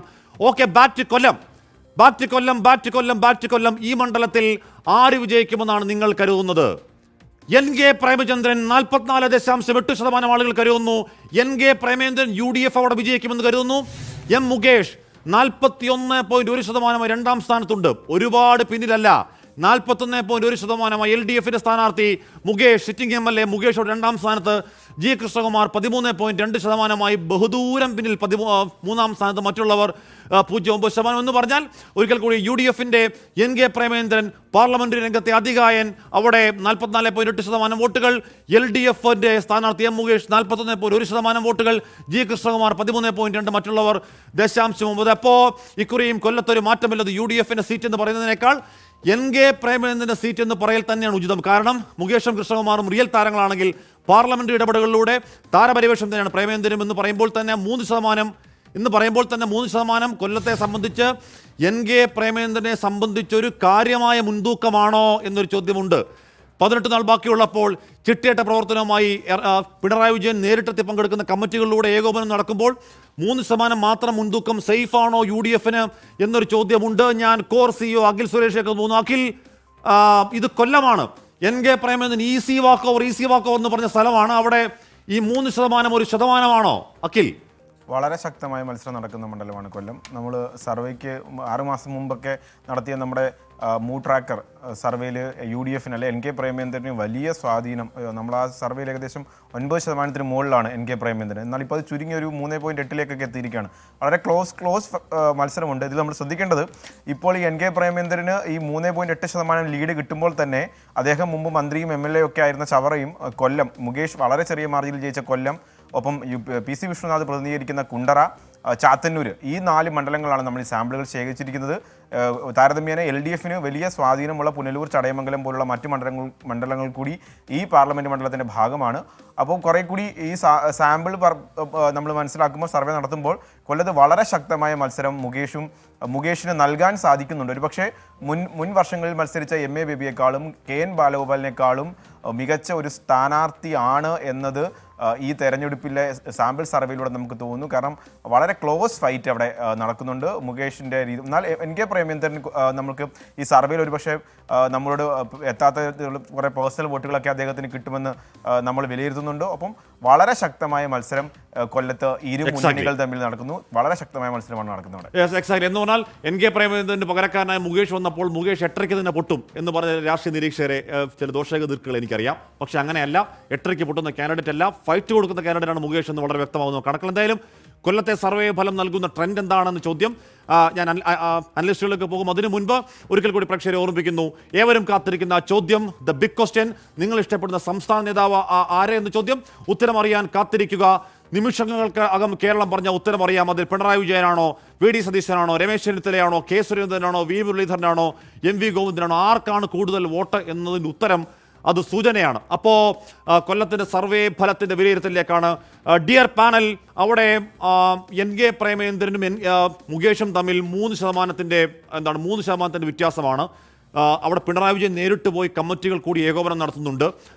അവിടെ CPM-ന്റെ സംസ്ഥാന സമിതിയിൽ ഏറ്റവും കുറഞ്ഞ ഒരു 10-ലധികം പേർ ഉള്ള ഒരു ജില്ലയാണ്. കട്ടയ്ക്ക് വർക്ക് നടക്കുമ്പോൾ 3% എന്നത് NK പ്രേമേന്ദ്രന് സമാധാനമായിരിക്കാൻ പറ്റിയൊരു കണക്കാണോ, പ്രത്യേകിച്ച് മുകേഷ് ആകുമ്പോൾ? ഹാഷ്മി, ഇതിനകത്ത് ഇപ്പോൾ NK പ്രേമചന്ദ്രന്റെ മണ്ഡലത്തിലെ സ്വീകാര്യതയ്ക്ക് കാര്യമായി ഇടിവ് തട്ടിയിട്ടില്ല എന്ന് തന്നെയാണ് ഈ അഭിപ്രായ സർവേ പറയുന്നത്. കാരണം പ്രതികൂലമായ ചില സാഹചര്യങ്ങൾ ഉണ്ട് എന്ന് നമുക്ക് വേണമെങ്കിൽ പറയാം. ഇപ്പോൾ പ്രധാനമന്ത്രിയുടെ ക്ഷണം സ്വീകരിച്ച് വിരുന്നിൽ പങ്കെടുത്തതൊക്കെ NDAയും ഒരു ഭാഗത്ത് വലിയ പ്രചാരണ ആയുധമാക്കുന്നുണ്ട്. കൃഷ്ണകുമാർ അതൊരു വലിയ വിഷയമാക്കി ഉയർത്തിക്കൊണ്ടുവരുന്നുണ്ട്. അതോടൊപ്പം തന്നെ മറ്റൊരു പ്രധാനപ്പെട്ട കാര്യം, ഈ കാര്യത്തിൽ LDF ഈ കാര്യത്തിൽ NK പ്രേമചന്ദ്രൻ വിശ്വസിക്കാൻ കൊള്ളില്ല, അദ്ദേഹം ഏത് സമയവും കാലുമാറാം എന്നൊക്കെയുള്ള പ്രചാരണം കൊണ്ടുവരുന്നത്. പക്ഷേ അതൊക്കെ നിൽക്കുമ്പോഴും NK പ്രേമചന്ദ്രന്റെ സ്വീകാര്യത അവിടെ മണ്ഡലത്തിൽ ഉണ്ട് എന്നാണ് നമ്മൾ മനസ്സിലാക്കേണ്ടത്. നമുക്കറിയാം, അവിടുത്തെ 7 നിയമസഭാ മണ്ഡലങ്ങളിൽ 6 എണ്ണവും LDF-ന്റെ കയ്യിലാണുള്ളത്, 1 എണ്ണമാണ് UDF-ന്റെ കയ്യിലുള്ളത്. പക്ഷേ അതിനൊക്കെ അപ്പുറത്തേക്ക് നിൽക്കുന്ന ഒരു സ്വീകാര്യത NK പ്രേമചന്ദ്രൻ ഇക്കാലം അത്രയും തുടച്ചിട്ടുണ്ട്. അത് തുടരുമെന്നാണ് എനിക്ക് പ്രാഥമികമായി ഇതിൽ നിന്ന് മനസ്സിലായത്. ഇത്തവണ ഞാൻ കരുതുന്നത് മത്സരം കുറെ കൂടി കഠിനമാകും. M മുകേഷിനെ അവിടെ മത്സരിപ്പിക്കാനുള്ള ഇടതുമുന്നണിയുടെ തീരുമാനം ശരിവെക്കുന്നതാണ് അവിടുത്തെ ഈ സാമ്പിൾ നമ്മൾ നടത്തിയ സർവേയിലെ കണ്ടെത്തൽ എന്നത് വളരെ പ്രധാനപ്പെട്ട കാര്യം തന്നെയാണ്. 44.8, 41.1 അങ്ങനെ മറിഞ്ഞുകൂടായികയില്ല. പക്ഷേ എപ്പോഴും പറയാറുള്ളത് കൊല്ലത്തിൻ്റെ പൊതു രാഷ്ട്രീയ സ്വഭാവമായിരിക്കില്ല പ്രേമേന്ദ്രൻ്റെ വോട്ടിങ്ങിൽ നമ്മൾ സാധാരണ കാണാറുള്ളത്. അദ്ദേഹത്തിന് മറ്റ് മേഖലകളിൽ വോട്ട് സമാഹരിക്കാൻ കഴിയും. ഇത്തവണ അവിടെ പ്രധാനപ്പെട്ട ഒരു കാര്യം, അത് നമ്മൾ ഈ ഘട്ടത്തിലൊന്ന് പറഞ്ഞു പോകാം. BJP സ്ഥാനാർത്ഥിയായി കൃഷ്ണകുമാർ വന്നത് വൈകിയാണ്. കൃഷ്ണകുമാർ വന്ന ശേഷം അദ്ദേഹത്തിന് വേണ്ടി പ്രവർത്തിക്കാൻ ആളില്ല എന്നൊരു പരാതി അദ്ദേഹം ഉണ്ടായിരുന്നു. അപ്പോൾ അവിടെ BJP വോട്ടുകൾ മുഴുവൻ കൃഷ്ണകുമാറിന് കിട്ടുമോ, അതോ അത് എന്ന് പറഞ്ഞാൽ വിജയകുമാർ കൊല്ലത്ത് എന്ന് പറഞ്ഞാൽ നമ്മൾ ഈ ഹിന്ദു മുസ്ലിം ക്രിസ്ത്യൻ എന്ന് പറയുന്നത് മോശമാണ് എന്ന് പറയുമ്പോൾ പോലും ഇലക്ഷൻ എന്ന് പറയുമ്പോൾ നമ്മളത് വ്യക്തിപരമായി പറയുമ്പോൾ ഒരു എന്തോ പ്രശ്നമുണ്ട്. എങ്കിൽ കൂടിയും ഏറ്റവും കൂടുതൽ ഹിന്ദു വോട്ടുള്ള സ്ഥലമാണ് എന്ന് പറഞ്ഞാൽ 70% നായരീഴ വോട്ടുള്ള സ്ഥലമാണ് കൊല്ലം. ബാക്കി കുറേയുള്ളൂ. ആ മണ്ഡലത്തിൽ പോലും BJPക്ക് ഇത്ര വോട്ട്, ഇപ്പോൾ മാത്രമല്ല BJPക്ക് എല്ലാ കാലത്തും അത്ര വോട്ടേ അവിടെ ഉള്ളൂ എന്നുള്ളത് കൂടി ഒരു പെക്യുലാരിറ്റിയാണ് അവിടെ. വിജയകുമാർ. അല്ല, ബി ജെ പിക്ക് ഉള്ള വോട്ട് അപ്പാടെ അവർക്ക് കിട്ടാറില്ലല്ലോ ഹാഷ്മി. ഞാൻ പറഞ്ഞത് ബി ജെ പിക്ക് ഇപ്പോൾ 1 ലക്ഷം വോട്ടുണ്ടെന്ന് വിചാരിക്കുക. ആ 1 ലക്ഷം വോട്ടിൽ അത് മുഴുവൻ ബി ജെ പിയിലേക്ക് കിട്ടാതെ അതിലൊരു ഭാഗം പ്രേമേന്ദ്രന്റെ അടുത്തേക്ക് വന്നാൽ അതിൽ നിർണായകമാകില്ലേ? അതിൽ മാത്രമല്ല, കഴിഞ്ഞ തവണ കെ വി സാബു ആയിരുന്നു NDA സ്ഥാനാർത്ഥി. കെ വി സാബു കൊല്ലത്തുള്ള ആളല്ല, അവിടെ ഇറക്കിയ ആളാണ്. എന്നിട്ട് ഒരു 1,03,000 ചില്ലാം വോട്ടുകൾ കെ വി സാബുവിന് കിട്ടി. അതായത് വേണമെന്ന് വിചാരിച്ചാൽ വോട്ട് സമാഹരിക്കാമെന്ന് ബി ജെ പി പോലും കരുതുന്നുണ്ട് കൊല്ലത്ത്. അതെ, ബി ജെ പിക്ക് 1 ലക്ഷം അധികം വോട്ട് നേരത്തെയും കിട്ടിയിട്ടുണ്ട്. PM വേലായുധൻ എന്ന ബി ജെ പിയുടെ നേതാവ് മത്സരിക്കുമ്പോൾ 1 ലക്ഷം അധികം വോട്ട് 2014 മറ്റും അദ്ദേഹത്തിന് കിട്ടിയിട്ടുണ്ട്. അപ്പോൾ ബി ജെ പിയുടെ യഥാർത്ഥ വോട്ട് കൊല്ലത്ത് ഇതുവരെ പോൾ ചെയ്തിട്ടില്ല. ഞാൻ കണക്കാക്കുന്നത് ഈ സാധാരണ നമ്മൾ തിയറി, ന്യൂട്ടൺസ് തിയറി പറയുമല്ലോ, sorry, every action has N equal and opposite reaction എന്നുള്ളത്. ഇവിടെ ന്യൂനപക്ഷ വോട്ടുകൾ പിടിച്ചെടുക്കാൻ CPM മോദിയുമായിട്ടുള്ള വിരുന്ന് പൊളിറ്റിക്സ് ആക്കുന്നു. സ്വാഭാവികമായിട്ടും മുസ്ലിം അല്ലെങ്കിൽ ന്യൂനപക്ഷ വോട്ടുകളിൽ ഒരു ആശയക്കുഴപ്പമുണ്ടാവും. പക്ഷെ ഇങ്ങനെ ന്യൂനപക്ഷ വോട്ടുകളെ ചൊല്ലിയുള്ള അടി നടക്കുമ്പോൾ തന്നെ BJP-യുമായിട്ടുള്ള അല്ലെങ്കിൽ പ്രധാനമന്ത്രിയായിട്ടുള്ള ബന്ധത്തിലൂടെ പറയുന്നത് വഴി ഭൂരിപക്ഷ സമുദായത്തിന്റെ വോട്ട് കുറച്ച് അതിനെ ബാലൻസ് ചെയ്തുകൊണ്ട് പ്രേമേന്ദ്രന് കിട്ടാനുള്ള സാധ്യതയും നമ്മൾ തള്ളിക്കളഞ്ഞുകൂടാ. ഒരു കാര്യം ഓർക്കണം, പിണറായി വിജയൻ അതുകൊണ്ട് ന്യൂനപക്ഷ വോട്ടുകൾ പോകുന്നത് കൊണ്ട് അദ്ദേഹത്തിന് പ്രശ്നമുണ്ടാവുമെന്ന് പറയുന്നതിൽ ഓപ്പോസിറ്റ് അപ്പുറത്തപ്പോ എപ്പോ ഏതൊരു ഇത് വരുമ്പോഴും ബാലൻസിങ് ആയിട്ടുള്ള വോട്ട് വരും എന്നുള്ളതാണ്. പ്രേമേന്ദ്രന് എല്ലാ കാലത്തും ഇങ്ങനെ ഈ വോട്ടുകളെല്ലാം കിട്ടിയിട്ടുണ്ട്. കാരണം ഈ പറഞ്ഞതുപോലെ കേഡർ വോട്ടുകളോ അല്ലെങ്കിൽ അതിന് ഒരു ഉദാഹരണം ഞാൻ പറയാം. കഴിഞ്ഞ ലോക്സഭാ തെരഞ്ഞെടുപ്പിൽ നടന്ന സർവേകളിൽ പ്രേമചന്ദ്രൻ തോൽക്കുമെന്നുള്ള സർവേ വന്നിട്ടുണ്ട്. പ്രേമചന്ദ്രന് 1% വ്യത്യാസം. പക്ഷെ വരുമ്പോൾ പ്രേമചന്ദ്രൻ ജയിക്കുന്ന 1.5 ലക്ഷം വോട്ടിനൊക്കെയാണ്. അതിന്റെ അർത്ഥം എന്താണ്? സാധാരണ അഭിപ്രായം പറയാത്ത നിഷ്പക്ഷ വോട്ടർമാരുടെ വലിയൊരു ചങ്ക് ഓഫ് വോട്ട് ഏത് മുന്നണിയിൽ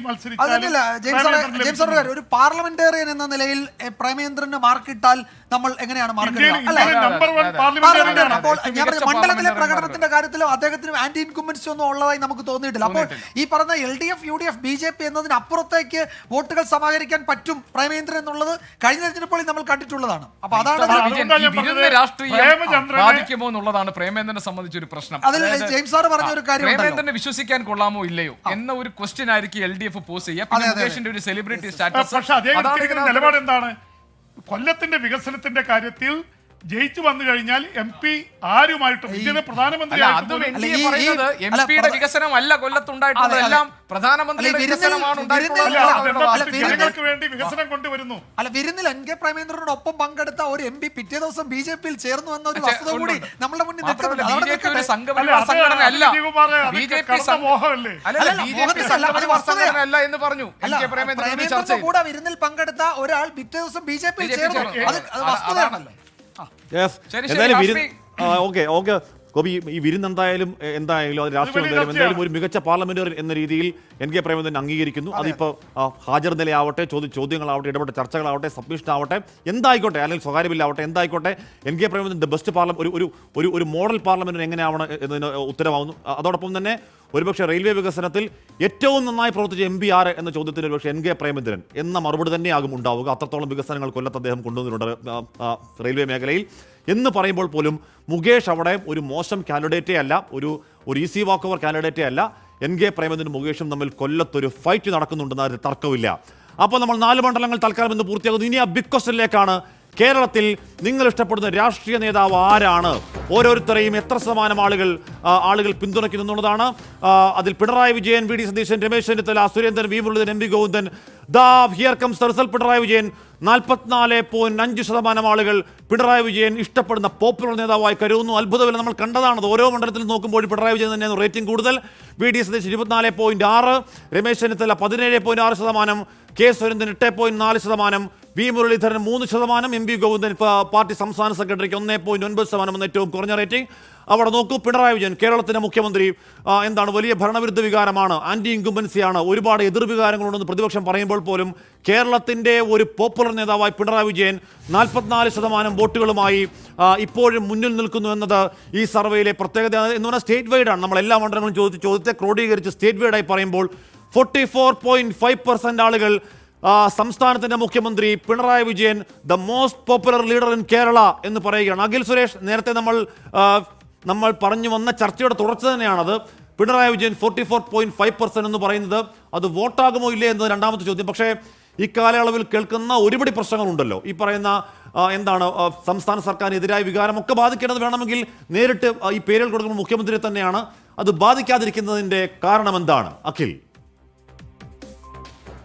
സർവേയിൽ പങ്കെടുത്തവർ അവരുടെ ഇഷ്ട നേതാവായിട്ട് ഇപ്പോഴും ഈ സർക്കാരിനെതിരെ വലിയ ആൻറ്റി ഇൻകംബൻസി ഉണ്ടെങ്കിലും അല്ലെങ്കിൽ ഭരണവിരുദ്ധ വികാരമുണ്ടെങ്കിലും അവരുടെ ഇഷ്ട നേതാവായിട്ട് പിണറായി വിജയനെ തിരഞ്ഞെടുക്കുന്ന ഒരു സാഹചര്യമാണ് നമ്മൾ കാണുന്നത്. കാരണം ഈ പറയുന്ന തൊട്ട് എനിക്ക് തോന്നുന്നത് രണ്ടാമത്തെ പേര് നമ്മൾ ഈ ഇടതുപക്ഷത്തിൽ നിന്നും രണ്ടാമത്തെ പേരായിട്ട് വെച്ചിരിക്കുന്ന എം പി ഗോവിന്ദനാണ്. അപ്പോൾ അദ്ദേഹത്തെക്കാൾ കൂടുതൽ ആൾക്കാർ ഏറ്റവും അധികം പിണറായി വിജയനെ സെലക്ട് ചെയ്യുന്നു. അവരുടെ ഇഷ്ട നേതാവായിട്ട് ഈ ഇടതുപക്ഷത്തെ അനുഭാവികളും ഇടതുപക്ഷത്തെ പിന്തുണയ്ക്കുന്നവരും പിണറായി വിജയനെ ഫസ്റ്റ് ചോയ്സായിട്ട് സെലക്ട് ചെയ്യുന്നു. ഒപ്പം തന്നെ കാണേണ്ടത് കേരളത്തിൻ്റെ സൗത്ത് ഇന്ത്യ പ്രത്യേകിച്ച് കേരളത്തിൻ്റെ പൊതുസ്വഭാവം ഈ സംഘപരിവാർ വിരുദ്ധ അല്ലെങ്കിൽ BJP വിരുദ്ധ നിലപാട് കേരളത്തിൻ്റെ LDF UDF ആകത്തുക നമ്മൾ നോക്കിയാൽ കാണാം.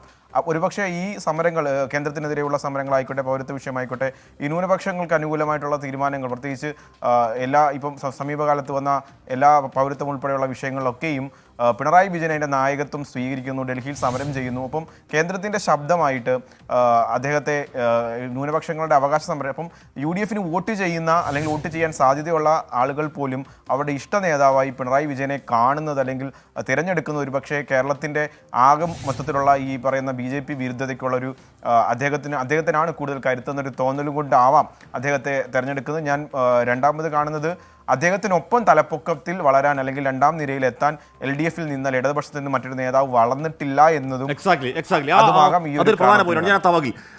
ഞാൻ പാനലിലേക്ക് ഡിയർ പാനൽ ഇവിടെ തലപ്പൊക്കം എന്നൊരു ഇപ്പോൾ SK എന്നെ എപ്പോഴും കളിയാക്കുന്ന ഞാനെപ്പോഴും തലപ്പൊക്കം എന്ന് പറയുന്നുണ്ട്. ഈ തലപ്പൊക്കം എന്നൊരു സംഗതിയുണ്ട് എന്ന് പറഞ്ഞാൽ അത് ഒരുപക്ഷെ ഇഷ്ടം എന്നതിലേക്ക് ട്രാൻസ്ലേറ്റ് ചെയ്യാൻ പറ്റുമോ എന്നറിയില്ല. പക്ഷേ ഈ പറയുന്ന പെർസെപ്ഷനുള്ള ഈ പറയുന്ന ഒരു വലിയ നേതാവ് എന്നതിന് പകരം വയ്ക്കാൻ ഇപ്പുറത്ത് ആരുണ്ട് എന്നതിൻ്റെ മറുപടി ഇല്ലായ്മയിൽ നിന്ന് കൂടി കുറച്ച് കൂട്ടങ്ങൾ അങ്ങോട്ടേക്ക് പോകുന്നു എന്ന് കരുതണോ? തീർച്ചയായിട്ടും ഈ കാര്യത്തിൽ ഗോപി ഒരു കാര്യം പറയാനുള്ളത്, ഈ പിണറായി വിജയൻ അൺക്വസ്റ്റ്യനബിൾ ലീഡർ എന്ന് പറയുന്നത് ശരിയാണ്. എല്ലാ കാലത്തും CPM-ന്റെ അല്ലെങ്കിൽ ഇടതുപക്ഷത്തിന്റെ നേതാവ് ഒരു അൺക്വസ്റ്റ്യനബിൾ ലീഡർ ഉണ്ടാവാറുണ്ട്. ഇപ്പം നായനാർ, നേരത്തെ EMS, അത് കഴിഞ്ഞ് പിന്നെ VS അച്യുതാനന്ദൻ, പിണറായി വിജയൻ. അപ്പൊ അവരുടെ ഒരു ഇതുണ്ട്. പിന്നെ നേരത്തെ പറഞ്ഞ ചെറിയ എതിർപ്പ് PP ഇപ്പോഴും പറഞ്ഞത് പിണറായി വിജയനെ പാർട്ടിക്കകത്ത് അൺക്വസ്റ്റ്യനബിൾ നേതാവ് എന്ന അർത്ഥത്തിലാണ്. പക്ഷെ ഇതൊരു പാൻ കേരള റിസൾട്ടാണ്. അതിനൊരു രാഷ്ട്രീയ അതായത് പിണറായി വിജയന്റെ ഈ ജനപ്രിയതയുടെ രാഷ്ട്രീയ കാരണങ്ങൾ എന്തായിരിക്കും എന്നുള്ളതാണ് നേരത്തെ അഖിൽ പറഞ്ഞത്. കാരണം BJP വിരുദ്ധ രാഷ്ട്രീയത്തിന് ഈ ന്യൂനപക്ഷ വിഭാഗങ്ങൾക്ക് വിശ്വസിക്കാൻ കഴിയാവുന്ന ഒരു നേതാവ് എന്ന നിലയിൽ പിണറായി വിജയനെ കാണുന്നുണ്ടോ? അതാണോ ഈ ജനപ്രിയതയ്ക്ക് പിന്നിൽ എന്ന ക്വസ്റ്റ്യൻ വളരെ ഇമ്പോർട്ടന്റ് ആണ്. അത് ആ രാഷ്ട്രീയത്തെ എന്തുകൊണ്ടാണ്, അതായത് CPM-ന്റെ നേതാവ് എന്ന നിലയിൽ ആണോ പിണറായി വിജയൻ സ്വീകാര്യനാകുന്നത്? അതല്ല കേരളത്തിൽ പാൻ കേരള ഇമേജ് ഉണ്ട്. പ്രത്യേകിച്ച് ആന്റി BJP പ്ലാറ്റ്ഫോമിന്റെ ഏറ്റവും ശക്തനായ നേതാവായിട്ട് ന്യൂനപക്ഷങ്ങൾ കൂടി അദ്ദേഹത്തെ കാണുന്നുണ്ട്. ആ ന്യൂനപക്ഷങ്ങൾ വോട്ട് ചെയ്യുന്ന ഒരു പക്ഷേ UDF മുന്നണിക്കായിരിക്കാം. പക്ഷേ അവര് മറ്റേ പിണറായി വിജയനോട് അത്രത്തോളം BJP-ക്കെതിരെ പോരാടുന്ന ഒരു നേതാവിനെ കേരളത്തിൽ UDF-ൽ കാണുന്നില്ല എന്നുള്ളതായിരിക്കാം. ഇതിൽ ഞാൻ അതിലൊരു കാര്യം പറയട്ടെ, എന്തുകൊണ്ടാണ് അങ്ങനെ കാണാതിരിക്കുന്നത്? രണ്ട് സാഹചര്യം. ഒന്ന്, നമ്മൾ പുതുപ്പള്ളി നിയമസഭാ ഉപതെരഞ്ഞെടുപ്പിന് ശേഷം സംയുക്ത വാർത്താ സമ്മേളനം നടത്താൻ വന്ന പ്രതിപക്ഷ നേതാവും KPCC അധ്യക്ഷനൂടെ കാട്ടിക്കൂട്ട് എന്താണ് നമ്മൾ കണ്ടതാണ്. അതിലൊരു നേതാവിനെ ആ നിലയിൽ ആര് സംസാരിക്കണം എന്നതിൽ പോലും ഒരു തീർപ്പില്ലാത്ത ഒരു അഭിപ്രായ ഐക്യമില്ലാത്ത ഒരു തെരഞ്ഞെടുപ്പ് റിസൾട്ട് വന്ന ദിവസത്തെ വേദിയിലെ പ്രകടനം നമ്മൾ കണ്ടതാണ്. പിന്നീട് ജനപ്രിയതയ്ക്കുള്ള മാനദണ്ഡമാണ്. പിന്നെ ഉറപ്പായും ഞാൻ ഒരു ലീഡറാണ്, ഒരു ലീഡർ എന്ന നിലയിൽ പിന്നീട് നമ്മൾ KPCC അധ്യക്ഷൻ ഇപ്പോൾ ഈ ലിസ്റ്റിൽ ഇല്ലെങ്കിൽ പോലും പ്രതിപക്ഷ നേതാവിനെ കേരള പ്രദേശ് കോൺഗ്രസ് കമ്മിറ്റിയുടെ അധ്യക്ഷൻ ആലപ്പുഴയിലെ വേദിയിൽ എന്താണ് പറഞ്ഞത് നമ്മൾ കേട്ട. ഇതൊക്കെ ലീഡർഷിപ്പ് പറയുമ്പോഴേ ഒരു വ്യത്യാസം ഞാൻ പറയാം. കഴിഞ്ഞ സർവേകളിൽ എമർജ് ചെയ്ത് വന്നിരുന്നത് VD സതീശനും K സുധാകരനുമായിരുന്നു. ഇത്തവണത്തെ സർവേയിൽ സുധാകരൻ മാറി രമേശ് ചെന്നിത്തല ജനകീയ നേതാക്കളുടെ ഇടയിലേക്ക് കയറി വന്നിരിക്കുന്നു. വിജയൻ പറഞ്ഞ ലോജിക്കലൊരു പ്രശ്നം, K കരുണാകരനും AK ആന്റണിയും ഉമ്മൻചാണ്ടിയും ഒക്കെ ഇങ്ങനെ വ്യത്യസ്തമായ ധ്രുവങ്ങളിൽ നിൽക്കുകയും പരസ്പരം പ്രശ്നങ്ങൾ ഉണ്ടായിരുന്നപ്പോൾ ജനപ്രിയത അതിന്റേതായ അർത്ഥത്തിൽ രൂപപ്പെടുത്തി എടുത്തിരുന്നു. അല്ല, ആ സമയത്ത് അതാണ് ഞാൻ കമ്പയർ ചെയ്തത്. നിങ്ങൾക്ക് ഏതെങ്കിലും സമയത്ത് ഈ രണ്ട് നേതാക്കളെ ഉമ്മൻചാണ്ടിയോടോ K കരുണാകരനോടോ AK ആന്റണിയോടോ കമ്പയർ ചെയ്യാൻ പറ്റും? അവര് തമ്മിൽ അഭിപ്രായ വ്യത്യാസം ഉണ്ടായിരുന്നു. പക്ഷേ മാധ്യമങ്ങൾ ഈ നിലയിലായിരുന്നില്ല. ഞാൻ പറഞ്ഞത് അങ്ങനെ അതിന് വേറെ സാഹചര്യങ്ങളൊക്കെ ഉണ്ട്. ഞാൻ പറഞ്ഞ ഒരു കാരണവശാലും പ്രവർത്തകരുടെ ആത്മവിശ്വാസം തകർക്കുന്ന തരത്തിലേക്ക് ആ നേതാക്കന്മാർ എവിടെയെങ്കിലും പെരുമാറിയിട്ടുണ്ടോ പരസ്യമായി? ഗ്രൂപ്പ് യോഗങ്ങൾ നടന്നിട്ടുണ്ടാകാം, ഗ്രൂപ്പ് ഏറ്റുമുട്ടലുകൾ നടന്നിട്ടുണ്ടാകാം, അതൊക്കെ നടന്നിട്ടുണ്ട്. പക്ഷെ ഞാൻ ധാരാളം ഉണ്ട് പറഞ്ഞത് ചരിത്രത്തിൽ. ഈ പറയുന്ന തരത്തിലേക്ക് ആരാദ്യം സംസാരിക്കണമെന്നതിൽ പോലും ഒരു തീർപ്പില്ലാത്ത മുന്നണിയാണ് എന്നൊരു പൊതു വികാരം ഉണ്ടാക്കാൻ പറ്റിയ, അല്ലെങ്കിൽ ആ നിലയിൽ പെരുമാറിയ നേതാക്കൾ അവരെ എങ്ങനെയാണ് നമുക്ക്, അല്ലെങ്കിൽ ഈ വോട്ട് ചെയ്യുന്ന ആളുകൾക്ക് ഒരു പിണറായി വിജയനൊപ്പം നിൽക്കുന്ന നേതാവായി ഉയർന്നു വരാൻ പറ്റുക എന്നുള്ള ചോദ്യം ഞാൻ ഉന്നയിക്കുകയാണ് കേട്ടോ. പിന്നെ വേറൊരു കാര്യമുള്ളത്, ജനപ്രിയ നേതാക്കൾ മത്സരിക്കുന്ന സ്ഥാനാർത്ഥികളുണ്ട്. കഴിഞ്ഞ survey Shashi Tharoor, K Shailaja, K Sudhakaran. സുധാകരന്റെ പേര് ഞാൻ പറയാൻ സുധാകരൻ സ്ഥാനാർത്ഥി ആയതുകൊണ്ടായിരിക്കും ഒരു പക്ഷേ ജനപ്രിയ നേതാക്കൾ ഉൾപ്പെടുത്താതെ പോയത്. കെ ശൈലജ ടീച്ചർ സ്ഥാനാർത്ഥിയാണ്, ശശി തരൂർ സ്ഥാനാർത്ഥിയാണ്. അവർ മത്സരിച്ചത് കൊണ്ട് അവരുടെ പേര് ഇതിൽ ഉൾപ്പെടുത്തിയിട്ടില്ല. അപ്പം 44.5% ആളുകൾ മുഖ്യമന്ത്രി പിണറായി വിജയനെ തന്നെ ഇപ്പോഴും ഒരു തലപ്പക്കമുള്ള ഇഷ്ടമുള്ള നേതാവായി കരുതുന്നു എന്നുള്ളത് ശ്രദ്ധേയമാണ്. എന്ന് പറഞ്ഞാൽ ഈ ലോക്സഭാ തെരഞ്ഞെടുപ്പിന്റെ കാര്യം മാത്രം ഞാൻ പറഞ്ഞ പോലെ നമ്മുടെ കേരളത്തിന്റെ മുന്നോട്ടുള്ള അടുത്ത നിയമസഭാ രാഷ്ട്രീയത്തിലേക്കൊക്കെ നിൽക്കാവുന്ന ഒരു ദിശാസൂചികയാണ്. UDFന് ചിന്തിക്കേണ്ട കാര്യം കൂടിയാണ് എന്തുകൊണ്ടാണ് ആ റേറ്റിംഗ് അങ്ങനെ നിൽക്കുന്നത് എന്നുള്ള കാര്യം. അപ്പോൾ പ്രിയപ്പെട്ട പ്രേക്ഷകരെ, ഇന്ന് പരിശോധിച്ച 4 മണ്ഡലങ്ങളിൽ Kasaragod LDF, Pathanamthitta UDF, Kozhikode UDF, കൊല്ലത്ത് UDF. അപ്പോൾ ഇന്ന് 3-1 എന്നാണ് നില. അപ്പോൾ ഇന്നലെ പരിശോധിച്ച 4 മണ്ഡലങ്ങൾ കൂടി ചേർത്ത് നോക്കിയാൽ വടകര, പൊന്നാനി, ആലപ്പുഴ, ആറ്റിങ്ങൽ മണ്ഡലങ്ങളും ചേർത്ത് നോക്കിയാൽ 8 മണ്ഡലങ്ങൾ. ആകെ 8 മണ്ഡലങ്ങൾ നമ്മൾ പരിശോധിച്ചു കഴിഞ്ഞു. 8-ൽ 5 മണ്ഡലങ്ങൾ UDFനും 3 മണ്ഡലങ്ങൾ LDFനൊപ്പം നിൽക്കുന്നു എന്നാണ് survey. 3 LDF, 5 UDF, NDA 0, NDA വട്ട 0, 8 മണ്ഡലങ്ങൾ. അപ്പോൾ അതാണ് 24 ലക്ഷം സർവേ രണ്ടാം ദൂരത്തിലേക്ക് എത്തിയപ്പോൾ UDF ലീഡിലേക്ക് വരുന്നു. 3 LDF, 5 UDF, NDA ഇപ്പോഴും വട്ട 0. അതാണ് 8 മണ്ഡലങ്ങളിൽ 3-5, 8 മണ്ഡലങ്ങളിൽ 3-5. അത് ലീഡെന്ന് പറയുമ്പോൾ പോലും ഒരു കട്ടക്കിക്കട്ട, ഒരു ഇഞ്ചോടിഞ്ച് എന്നൊക്കെ പറയുന്ന അവസ്ഥയാണ്. നമ്മൾ നാളെ വീണ്ടും കാണും. നാളെ ഇതിനേക്കാൾ കൂടുതൽ അൺപ്രഡിക്റ്റബിളായ 4 പ്രധാനപ്പെട്ട 4 ക്രൂഷ്യൽ 4 സൂപ്പർ മണ്ഡലങ്ങൾ. പ്രേക്ഷകരെ, അപ്പം നാളെ കാണാം. Good bye, good night.